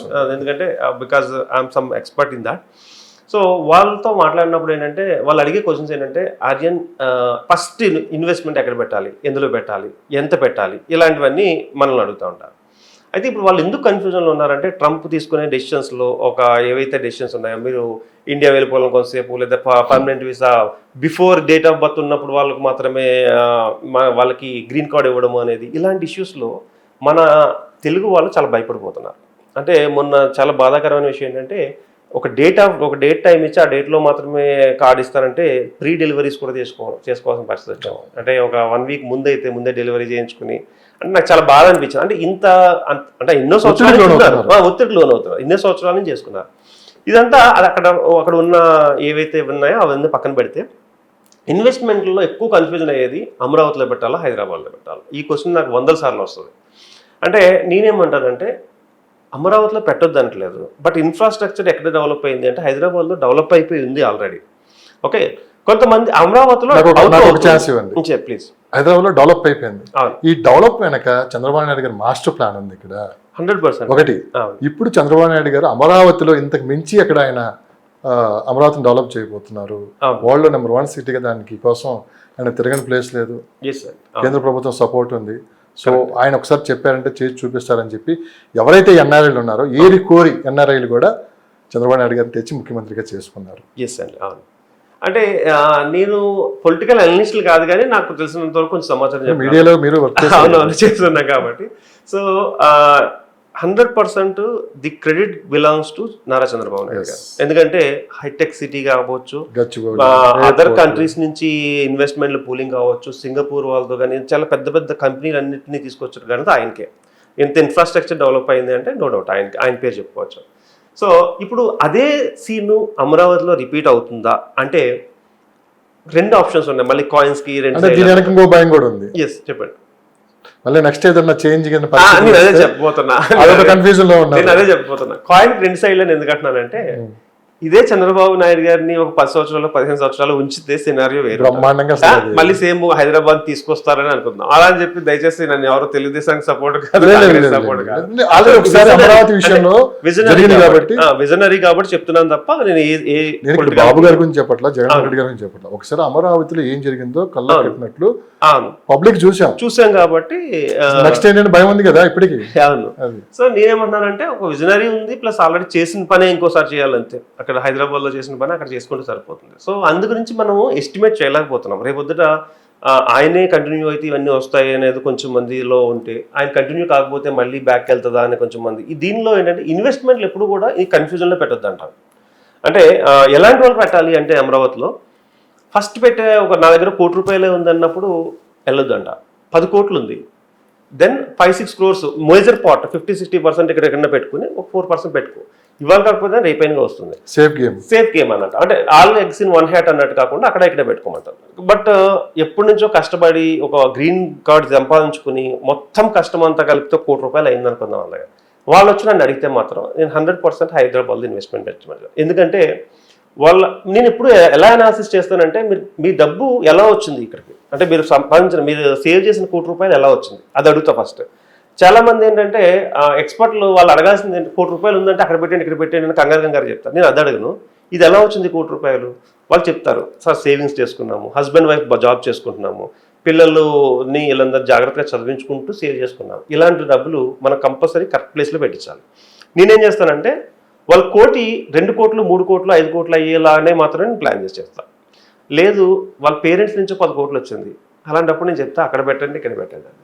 ఎందుకంటున్నానంటే ఇక్కడ సేమ్ అమౌంట్, అది డబ్బే ఇది డబ్బే. ఇక్కడ కష్టపడితే పూల్ చేసుకున్న డబ్బు, అక్కడ ఏదో ఒక పేరెంట్స్ నుంచో లేదా ఏదో సేల్ చేస్తే వచ్చిన డబ్బు. దాంట్లో ఒక చిన్న దాన్ని ఏమంటారంటే షేర్స్లో కూడా అంతే, కొన్ని ఇంపార్టెంట్ షేర్స్లో పెట్టచ్చు, కొన్ని ఇంట్లో పెడితే రిస్క్ చేయొచ్చు, చేస్తే వస్తే లేకపోతే లేదు. సో అలాంటప్పుడు చెప్తాను. కానీ నా సజెషన్ ఏంటంటే హైదరాబాద్ విశ్వనగరంగా 100% మారబోతుంది, ఇందులో డౌట్ అయితే లేదు. దీన్ని ఎవరు కూడా ఏ పొలిటికల్ పార్టీ కూడా చేంజ్ చేయలేదు. ఒకటి ఓకే, హైదరాబాద్ చూపు పెద్ద మన కేంద్ర ప్రభుత్వం కానీ అందరూ వాళ్ళు లుక్ అంతా కూడా హైదరాబాద్ వైపు ఉంది. బికాజ్ ఎందుకంటే ఇలాంటి అట్మాస్ఫియర్ మనకేంటంటే సునామీలు వస్తాయని భయం లేదు. ఓకే, అట్మాస్ఫియర్లో హ్యూమిడిటీ బాగుంటుంది, ఇంతమంది ఇంత హ్యాపీగా ఉండగలుగుతాం అంటే హ్యూమిడిటీ బాగుంటుంది. ఓకే, భూకంపాలు వచ్చే రేషియో కూడా చాలా తక్కువ ఉంటుంది. అంటే ఇలాంటి అద్భుతమైన సినారియోస్ ఉన్నప్పుడు Hyderabad investment is always better అంటాను. సో ఎక్కడ పెట్టాలి ఏంటి అనేది బేస్డ్ ఆన్ దేర్ వెయిటింగ్ పీరియడ్ని బట్టి నేను చెప్తూ ఉంటాను. రిటైర్మెంట్ పీపుల్ రియల్ ఎస్టేట్లో చాలా మంది ఇన్వెస్ట్ చేస్తుంటారు. అవునండి. పాప వాళ్ళ జీవితాంతం ఏంటంటే వాళ్ళ జాబు, వాళ్ళ ఫ్యామిలీ, వాళ్ళు అదంతా ఆ కష్టమే ఉంటుంది. అసలు బయట ఏం జరుగుతుందో కూడా వాళ్ళకి తెలియదు. అవును. అలాంటి వాళ్ళు మీలాంటి ఎక్స్పర్ట్స్నో మీలాంటి లేకుంటే కొంతమందిని నమ్మి గుడ్డిగా ఇన్వెస్ట్ చేస్తూ ఉంటారు. సార్ మీరు ఇచ్చే సలహా ఏంటి? ఎందుకంటే ఈరోజు నేను చూస్తున్నాను రిటైర్మెంట్ పీపుల్ ఎక్కువ మంది ఈ రియల్ ఎస్టేట్లో ఇన్వెస్ట్ చేస్తున్నారు. చాలా వరకు డబ్బు దాచుకున్న పెన్షన్ డబ్బులతోటి వచ్చింది సేఫ్ సైడ్గా, రేపు మళ్ళీ వాళ్ళకి ఇంకా ఏజ్ పెరిగే కొద్దిగా రేపు ఇంకెవరు చూస్తారో ఎవరి మీద నమ్మకం లేదు, పిల్లల మీద కూడా నమ్మకం లేదు. ఈరోజు పిల్లలు చూస్తారని కూడా నమ్మకం లేదు వాళ్ళకి. అదే ఆ వచ్చిన డబ్బులతోటి ఎక్కడో చిన్న ప్లాట్ కొనుక్కొని సో రేపు ఎటువంటి ఇబ్బందులు లేకుండా ముందు జాగ్రత్తగా ఒక ప్లాన్తో ముందుకెళ్తున్నారు. అలా వెళ్ళే వాళ్ళకి మీరు ఇచ్చే సలహా ఏంటి? నేను ఫస్ట్ రిటైర్మెంట్ పీపుల్కి వాళ్ళ ఏజ్ ఫ్యాక్టర్ చూస్తాను, వాళ్ళ పిల్లలు స్టడీస్ ఎక్కడ ఉన్నాయి, వాళ్ళు ఏ ఏరియాలో సెటిల్ అయ్యారు, ఓకే, నెక్స్ట్ వచ్చేసి వాళ్ళకి రిలేషన్ ఎలా ఉంది, ఇవన్నీ చూసే నేను ఇన్వెస్ట్మెంట్ చేస్తాను. అంటే ఒక అమౌంట్ ఉంది అంటే ఇన్వెస్ట్ చేసుకోండి అనేది నార్మల్ ఎవరైనా చేస్తారు, ఒక ఎక్స్పర్ట్ అవసరం లేదు దానికి. ఇక్కడ ఉందంటే ఇక్కడ పెట్టుకోవచ్చు. ఎక్స్పర్ట్ ఎలా అనాలిసిస్ చేయాలంటే ఆయన షూలోకి వెళ్ళి అనాలిసిస్ చేయాలి. అంటే నేను ఆ పొజిషన్లో ఉంటే నేను ఏం చేస్తాను. సో నేనేమంటానంటే ఎక్కడైనా ల్యాండ్ కొనేటప్పుడు రిటైర్మెంట్ పీపుల్ కొనుక్కునే ల్యాండ్ కంపల్సరీ కమ్యూనిటీలో పెట్టాలి. అంటే గేటెడ్ కమ్యూనిటీ ప్లాట్స్. అంటే ఇదివరకు ఏంటంటే 4 ఎకరాలు ఇక్కడ ఉంటుంది అయిపోయింది, ఒక 5 ఎకరాలు ఉంటుంది, అలాంటి దాంట్లో పెట్టే కంటే కూడా 50 ఎకరాలు 100 ఎకరాలు 150 ఎకరాలు అనే కమ్యూనిటీ ప్లాట్స్ ఉంటాయి. అంటే దాంట్లో మీతో పాటు భరోసాగా చాలామంది ఉంటారు. అలాంటి దాంట్లో పెట్టుకుంటే ఉపయోగం ఉంటుంది. రేపు పొద్దున్న ఏజ్ పెరిగిన తర్వాత ఇల్లు కట్టుకున్న కమ్యూనిటీలో ఇమ్యూనిటీస్ ఉంటాయి. ఇప్పుడు మాకు ఒక కొత్త ప్రాజెక్ట్ తీసుకొచ్చాం, రిటైర్మెంట్ హోమ్స్ అనే కాన్సెప్ట్తో 75 ఎకర్స్లో. ఏం చేసామంటే పెద్దవాళ్ళు ఎన్ఆర్ఐలు అందరూ పిల్లలు సెటిల్ అయిపోతే వాళ్ళు ఎక్కడ ఉండాలి, వాళ్ళకి ఫుడ్ చేసుకోవడానికి కాళ్ళ నొప్పులు మోకాళ్ళ నొప్పులు ఉంటాయి, క్లీనింగ్ చేసుకోలేరు, ఇలాంటి వాళ్ళ గురించి ఒక ప్రాజెక్ట్ తీసుకొచ్చాం. అంటే ఇలాంటి సెలెక్ట్ చేసుకునేటప్పుడు కొంచెం మంచి ప్రాజెక్టుల్లో కమ్యూనిటీ ప్రాజెక్టులో సెలెక్ట్ చేసుకోవాలి. సెకండ్ వన్, పిల్లలకి కంపల్సరీ చెప్పాలి. అంటే everyday is not our day. అంటే ఎక్కడ ఇన్వెస్ట్ చేస్తారు, దాని డాక్యుమెంట్స్ ఏంటి, అవన్నీ కూడా పిల్లలకి క్లియర్గా చెప్పాలి. అంటే నేను ఇక్కడ ఇన్వెస్ట్ చేశాను. చాలామంది చేసిన తప్పు ఏంటంటే పిల్లలకి చెప్పరు. అంటే పెద్దలు కొంత తెలుసు కదా మీకు, పెట్టేస్తారు మర్చిపోతారు. కొన్ని సందర్భాల్లో ఏదన్నా అనుకోని జరిగితే ఆ ల్యాండ్ ఎక్కడ ఉంది, ల్యాండ్ కొన్న పర్సన్ ఎవరి దగ్గర తీసుకున్నారో తెలియక మీరు ఇందా చెప్పారు కదా, కష్టం అంతా వృధా అయిపోతుంది. నేనేమంటానంటే రిటైర్డ్ పీపుల్ ఎక్కడైనా పెట్టేటప్పుడు ఎక్కడ పెట్టారు, ఏ ఏజెంట్ ద్వారా పెట్టారు, లేదా ఏ ఎక్స్పర్ట్ని అడిగి పెట్టారు, ఇవన్నీ డీటెయిల్స్ విత్ ఫోన్ నెంబర్స్ వాళ్ళ పిల్లలకు ఉండాలి. పిల్లల దగ్గర ఇచ్చేసేయాలి, పిల్లలకి హ్యాండ్ ఓవర్ చేసేయాలి. అంటే రిజిస్ట్రేషన్ డాక్యుమెంట్ నాకు ఈరోజు వచ్చిందంటే దీని డీటెయిల్స్, దీని ఫొటోస్ కానీ లేదా ఎవరి దగ్గర కొన్నాను, ఎవరెవరితో నేను అప్రోచ్ అయ్యాను, ఇదంతా డీటెయిల్స్ పిల్లల దగ్గర ఉండాలి, వైఫ్ దగ్గర ఉండాలి, లేదా పిల్లల దగ్గర, ఇద్దరి దగ్గర కూడా ఉండాలన్నమాట. సో అప్పుడు ఏమవుతుందంటే ఈ కష్టం పోదు, పిల్లలు 100% ఎంజాయ్ చేస్తారు. ఎప్పుడైతే పిల్లలకు బిజీలో ఉన్నారు, ఇదంతా తర్వాత చెప్దాం అనుకున్నాము, ఇట్స్ చెప్తున్నాం కదా, అన్సర్టెనిటీ చాలా మంది ఉన్నారు. ఎందుకంటే నేను చూసి మీకు చెప్తున్నాను, ఇవన్నీ ఎగ్జాంపుల్స్ నేను చూసి చెప్తున్నాను. పిల్లలకు చెప్పరు. అంటే వీళ్ళు ఏ టైంలో చెప్తున్నాం కదా, అలా కరోనా టైంలో చాలా మంది ఇబ్బంది పడ్డారు. కరోనా టైంలో ఎవరు కూడా అప్పటికప్పుడు చనిపోతారు అనుకోలేదు. కరోనా టైంలో చాలా అకౌంట్స్లో డబ్బు ఎక్కడ ఉందో తెలియదు, ఎక్కడ ప్లాట్ ఉందో తెలియదు, ఎక్కడ ఇల్లు కొన్నారో తెలియదు, డాక్యుమెంట్స్ అతి జాగ్రత్తగా ఎక్కడో పెడతారు. ఓకే, ఇలాంటివన్నీ జరగకూడదంటే డిస్కస్ విత్ ఫ్యామిలీ. 100% మీ ఫ్యామిలీతో డిస్కస్ చేసుకోండి. ఒక కమ్యూనిటీలో తీసుకోమని చెప్తాను. కమ్యూనిటీలో తీసుకున్న తర్వాత నేను బాగా అంటే సీనియర్ సిటిజన్స్కి ఇచ్చే సజెషన్ ఏంటంటే ఆ ఏజ్ రిస్క్ తీసుకునే ఏజ్ కాదు. సో 1కి 2 సార్లు ఆలోచించుకుని ప్రతిదీ చెక్ చేసుకుని కంగారు పడకుండా పెట్టుకోమని చెప్తాను. ఇప్పుడు ఒక 30 సంవత్సరాలు 40 సంవత్సరాలు తీసుకుంటే ఏదైనా రిస్క్ కోర్టులో ఫైట్ ఏదైనా చేసుకోగలరు. బట్ ఆ ఏజ్ రిస్క్ తీసుకునే ఏజ్ కాదు. కొంచెము లేట్ అయినా కూడా మంచి ప్రాజెక్టులు, మంచి సజెషన్స్, ఒక లీగల్ ఒపీనియన్స్ ఇవన్నీ తీసుకున్న తర్వాత ఒక ఎక్స్పర్ట్ని కలిసి తీసుకోమని చెప్తాను. అప్పుడు అది ఫ్రూట్ఫుల్ అవుతుంది. వాళ్ళే హ్యాపీగా ఎప్పుడన్నా ఒక చిన్న హౌస్ కట్టుకోవాలన్నా ఎంజాయ్ చేస్తారు. పిల్లలకి అది అడ్వాంటేజ్ అవుతుంది. అట్లా చెప్తాను. హైదరాబాద్ మార్కెట్లో స్పష్టమైన మార్పు కనిపిస్తుంది. హైరేజ్ మీద మోజు తగ్గినట్లు కూడా కనిపిస్తుంది. చాలా వరకు హైరేజ్ నుంచి మళ్ళీ ఇండివిజువల్గా ఉండటానికి ఇష్టపడుతున్నట్టు కూడా మనకి బయట ఉన్న సమాచారం. ఎంతవరకు నిజం? కరెక్టే అండి. హైరేజ్ మోజు తగ్గింది అనేది వాస్తవమే. దానికి రీజన్స్ ఏంటి అంటే హైరేజ్ నుంచి అంటే బ్యాక్ టు బేసిక్స్ అంటాం మనం. మళ్ళీ అంటే మీరు నమ్మరు, ఇప్పటికి మళ్ళీ దాన్ని ఏమంటారు మండవ హౌసెస్ వస్తున్నాయి. మళ్ళీ చాలా మంది ఎంక్వైరీస్ ఏమొస్తున్నాయంటే నాకు ల్యాండ్ ఉంది, దాంట్లో నేను మండవ హౌస్ కొనుక్కున్నాను, మీరేం హెల్ప్ చేయగలరు, ఇట్లాంటివి వస్తున్నాయి అనమాట. సోషల్ మీడియాలో కూడా అవే ట్రైన్ అవుతాయి. అంటే ఇంకా ముందుకెళ్ళిపోతే నాకు తెలిసి పూరిపాకలు కూడా వస్తాయేమో అనిపిస్తాను. అంటే పూరిపాకలో చల్లగా ఉంటుంది, ఇది న్యాచురల్ ఎయిర్ అని చెప్పేసి నేను ఒక సిటీ చూశాను. ఆ సిటీలోకి మనకి వేరు కంట్రీస్ నుంచి వచ్చే వాళ్ళందరూ కూడా అక్కడికి వస్తారన్నమాట. అది ఏముంది ఆ సిటీలో అంటే చిన్న సిటీ, అది చిన్న వేరే కంట్రీలో చిన్న సిటీ. పూరిపాక హౌస్లు ఉంటాయి, పేడతో చేసిన ల్యాండ్ ఉంటుంది, చుట్టుపక్కల కరెంట్ కూడా ఉండదు, ఒక దీపాలు ఉంటాయి కదా. వేరే దేశం అన్నారు, మన ఆంధ్రప్రదేశ్లోనే శ్రీకాకుళం జిల్లాలో మీరు చూసారా? అది నేను అదే ఎక్కడో శ్రీకాకుళం జిల్లాలోనే అది టూరిస్ట్ ప్లేస్ అయిపోయింది ఇప్పుడు పెద్ద. అక్కడ కరెంట్ ఉండదు, నేచురల్ గా పండించుకుంటారు. సో సాయంకాలం 5 గంటలకి మొత్తం క్లోజ్ అయిపోతాయి, ఎర్లీ మార్నింగ్ 4 o'clock లేస్తారు, మళ్ళీ లేస్తారు. సో అవన్నీ చూడటానికి వేల మంది వెళ్తున్నారు, వేల మంది టూరిస్టులు కూడా వస్తారు. నేనేమన్నా బ్యాక్ టు బేసిక్స్ అని ఎందుకంటున్నానంటే హైరేజ్ అపార్ట్మెంట్ నుంచి అంటే అందరూ అని చెప్పట్లేదు, 50% ఇప్పుడు హైరేజ్ వదిలి రారు. ఎందుకంటే పెద్దవాళ్ళు ఉన్నప్పుడు హైరేజ్ ఈజ్ ప్రిఫరబుల్ అండి. అంటే పేరెంట్స్ ఏజ్ ఉన్నప్పుడు హైరేజ్ ప్రిఫరబుల్, చిన్న పిల్లలు ఉన్నప్పుడు హైరేజ్ ప్రిఫరబుల్. ఎందుకంటే సెక్యూరిటీ ఉంటుంది, పిల్లల్ని ఎక్కడ వదిలేసినా సరే తిరిగి ఇంటికి వస్తాడు, హైరేజ్ కాంపౌండ్ నుంచి దాటెళ్ళు. ఆ పెద్దవాళ్ళు ఉన్నప్పుడు కూడా ఆ పెద్దవాళ్ళు కొంతమంది ఇప్పుడు ఏజ్ పెరిగిపోవడం వల్ల వాళ్ళు ఎక్కడికి వెళ్ళినా కూడా మళ్ళీ ఇంటికి వస్తారు. సో ఈ రెండు హైరేజ్కి ఉన్న అడ్వాంటేజెస్. అండ్ కామన్ ఎమ్యూనిటీస్ ఉంటాయి, అందరూ పక్కన మాట్లాడుకోవడానికి కొంతమంది జనం ఉంటారు, ఇదంతా హైరేజ్.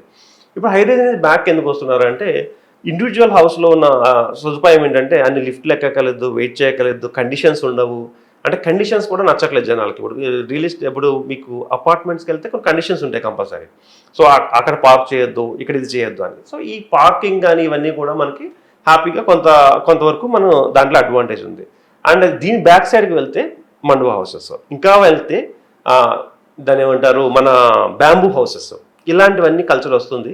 సో అంటే కల్చర్ ఇప్పుడు ఏంటంటే డబ్బు అనేది లైఫ్ని ఎంజాయ్ చేయడానికి అనే పరిస్థితి బాగా వచ్చింది. ఒకప్పుడు డబ్బు మన పూర్వకాలంలోంచి డబ్బు కూడబెట్టుకుని వాళ్ళ జీవితాలు తర్వాత అన్ని మారిపోయాయండి, అవన్నీ మారిపోయినాయి. అందరూ కూడా ఎంజాయ్ చేయాలి, ఇప్పుడు ఉన్న డబ్బుతో ఎంజాయ్ చేయాలనుకుంటారు. సో ఆ విల్లాస్ కల్చర్ అందుకే పెరుగుతుంది, విల్లాస్ రేట్లు అందుకే సడన్గా పెరిగిపోయినాయి.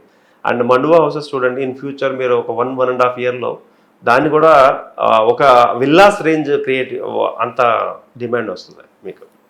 చివరిగా ఒక ప్రశ్నతో ముగించాను.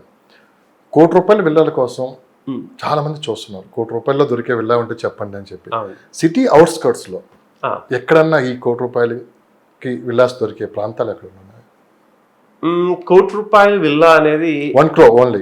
ఓకే, 1 crore ఓన్లీ చుట్టుపక్కల అనేది సిటీ అవుట్స్కర్ట్స్ లో అడుగుతున్నారు. ఏదన్నా మీకున్న సమాచారం?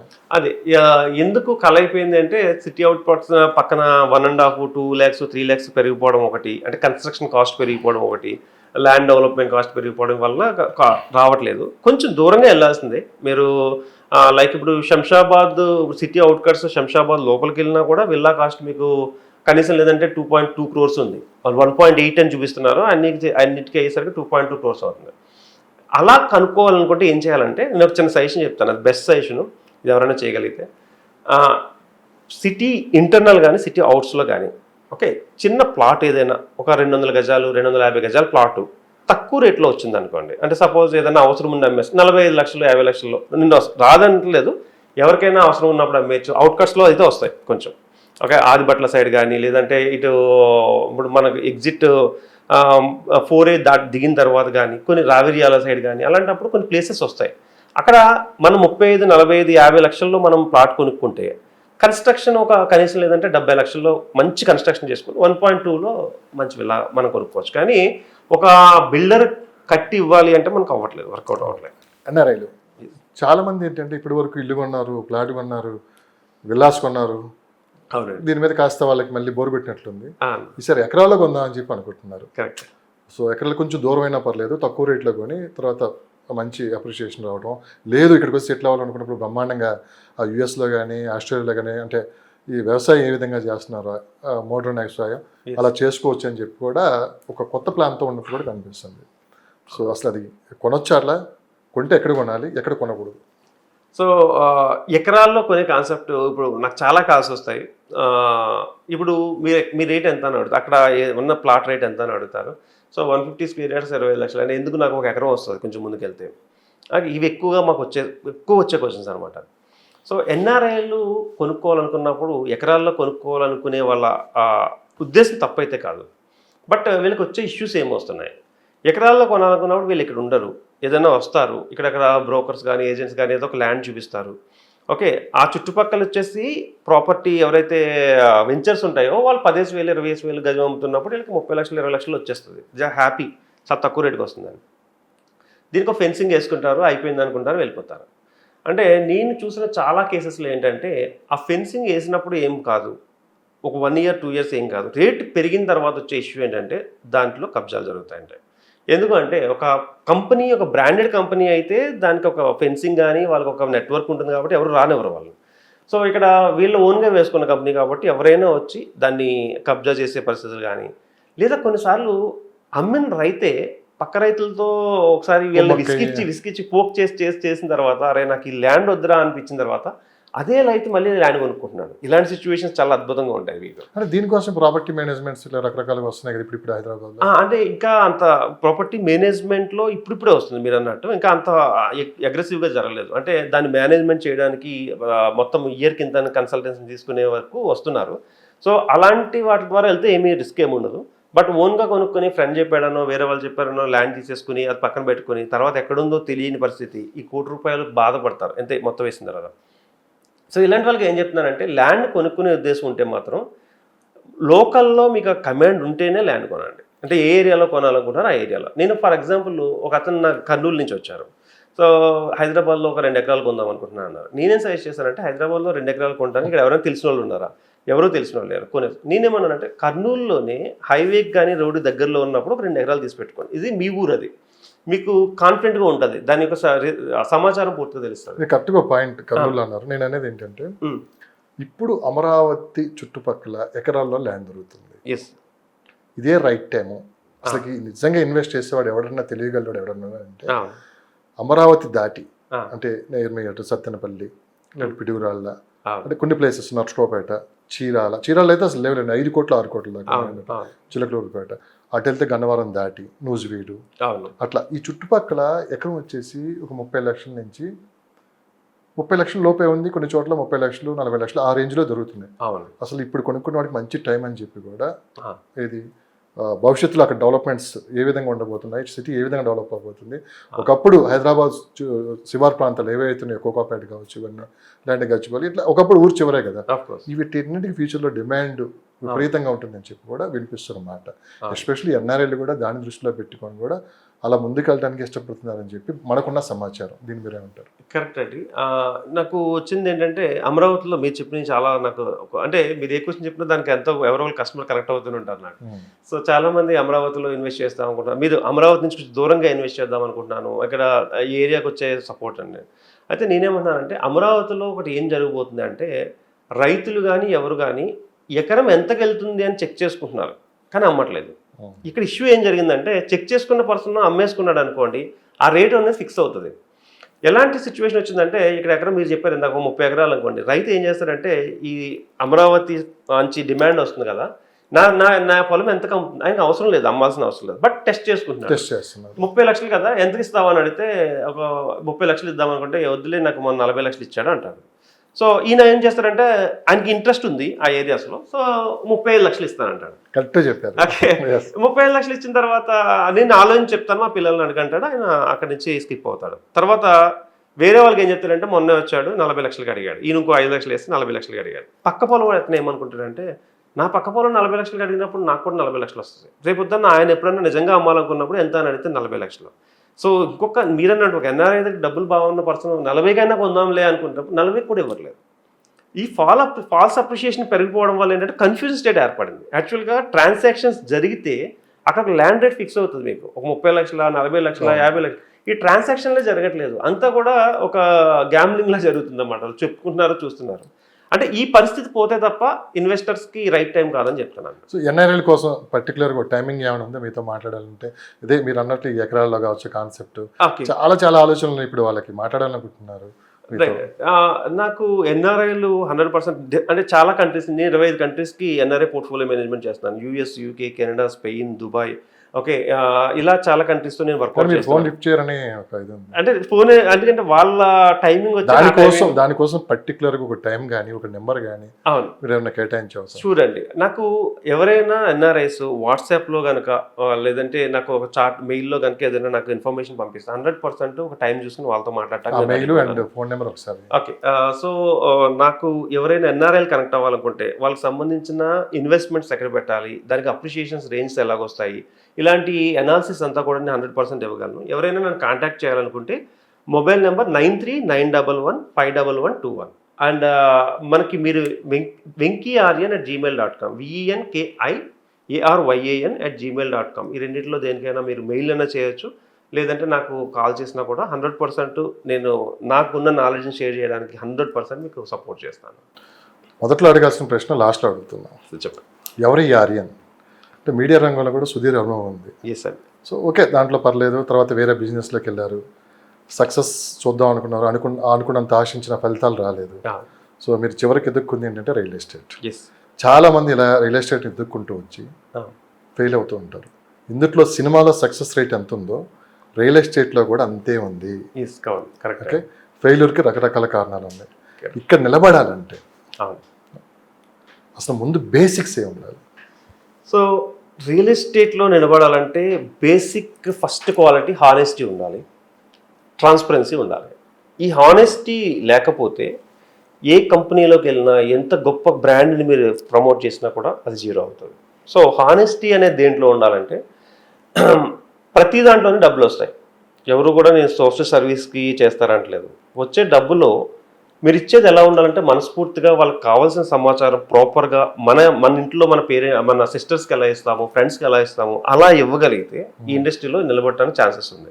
ఇంకొకటి, ఎనీ టైం ఫోన్ అవైలబిలిటీలో ఉండాలి. అంటే కస్టమర్ కొనుక్కున్నాడు, కంప్లీట్ అయిపోయింది, సో తనకి ఏదో ఒక అర్జెంట్ డౌట్ వచ్చింది, ఏదో టైంలో ఫోన్ చేశాడు. చాలామంది రియల్ ఎస్టేట్ ఏజెంట్లు చేయింది ఏంటంటే కస్టమర్ని కంప్లీట్ సేల్ డీడ్ క్లోజ్ అయ్యే వరకు చాలా అద్భుతంగా గౌరవిస్తారు. ఆఫ్టర్ దట్ అవాయిడ్ చేయడం మొదలు పెడతారు. సో ఈ నెగిటివ్ ఎట్లా వెళ్తుందంటే వీడి దగ్గర కొంటే ఆఫ్టర్ సేల్స్ ఏమి సపోర్ట్ ఇవ్వడు. ఆఫ్టర్ సేల్స్ సపోర్ట్ అంటాం మేము. ప్రీ సేల్స్ సపోర్ట్ కంటే కూడా ఆఫ్టర్ సేల్స్ సపోర్ట్ చాలా చాలా స్ట్రాంగ్గా ఇవ్వగలిగితేనే ఇందులో నిలబడతాం. మీరు నమ్మండి, నాకు యుఎస్ నుంచి ఒక 2-3 కస్టమర్స్ ఉన్నారు, కొనుక్కున్నారు, కంప్లీట్ అయిపోయింది, మొత్తం రిజిస్ట్రేషన్స్ హ్యాండ్ ఓవర్ కూడా చేసేసాం. ఆ డాక్యుమెంట్ చూసి ఒక 6 నెలల తర్వాత ఈ పాయింట్ మీనింగ్ ఏంటి అని అడిగారు. సో అప్పుడు నేను దానికి ఎక్స్ప్లెయిన్ చేశాను. దాని తర్వాత ఇంకొక 4 పాయింట్లు చేసుకుని ఇవన్నీ ఇప్పుడు ఎంతవరకు రేట్ పెరుగుతుంది, ఎప్పటి వరకు నాకు ఈ డబ్బులు వస్తాయి, ఇలా వస్తుంది, అలా వస్తుంది అని ఎన్నో క్వశ్చన్స్ వస్తాయి వాళ్ళకి అయిన తర్వాత.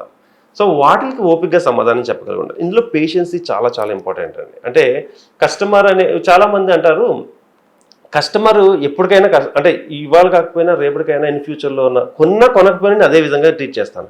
నా దగ్గరకు వచ్చి చూసి వెళ్ళిపోయే వాళ్ళు కూడా ఉంటారు, నా దగ్గరకు వచ్చి ఎంక్వైరీస్ చేసుకుని వెళ్ళిపోయే వాళ్ళు కూడా ఉంటారు.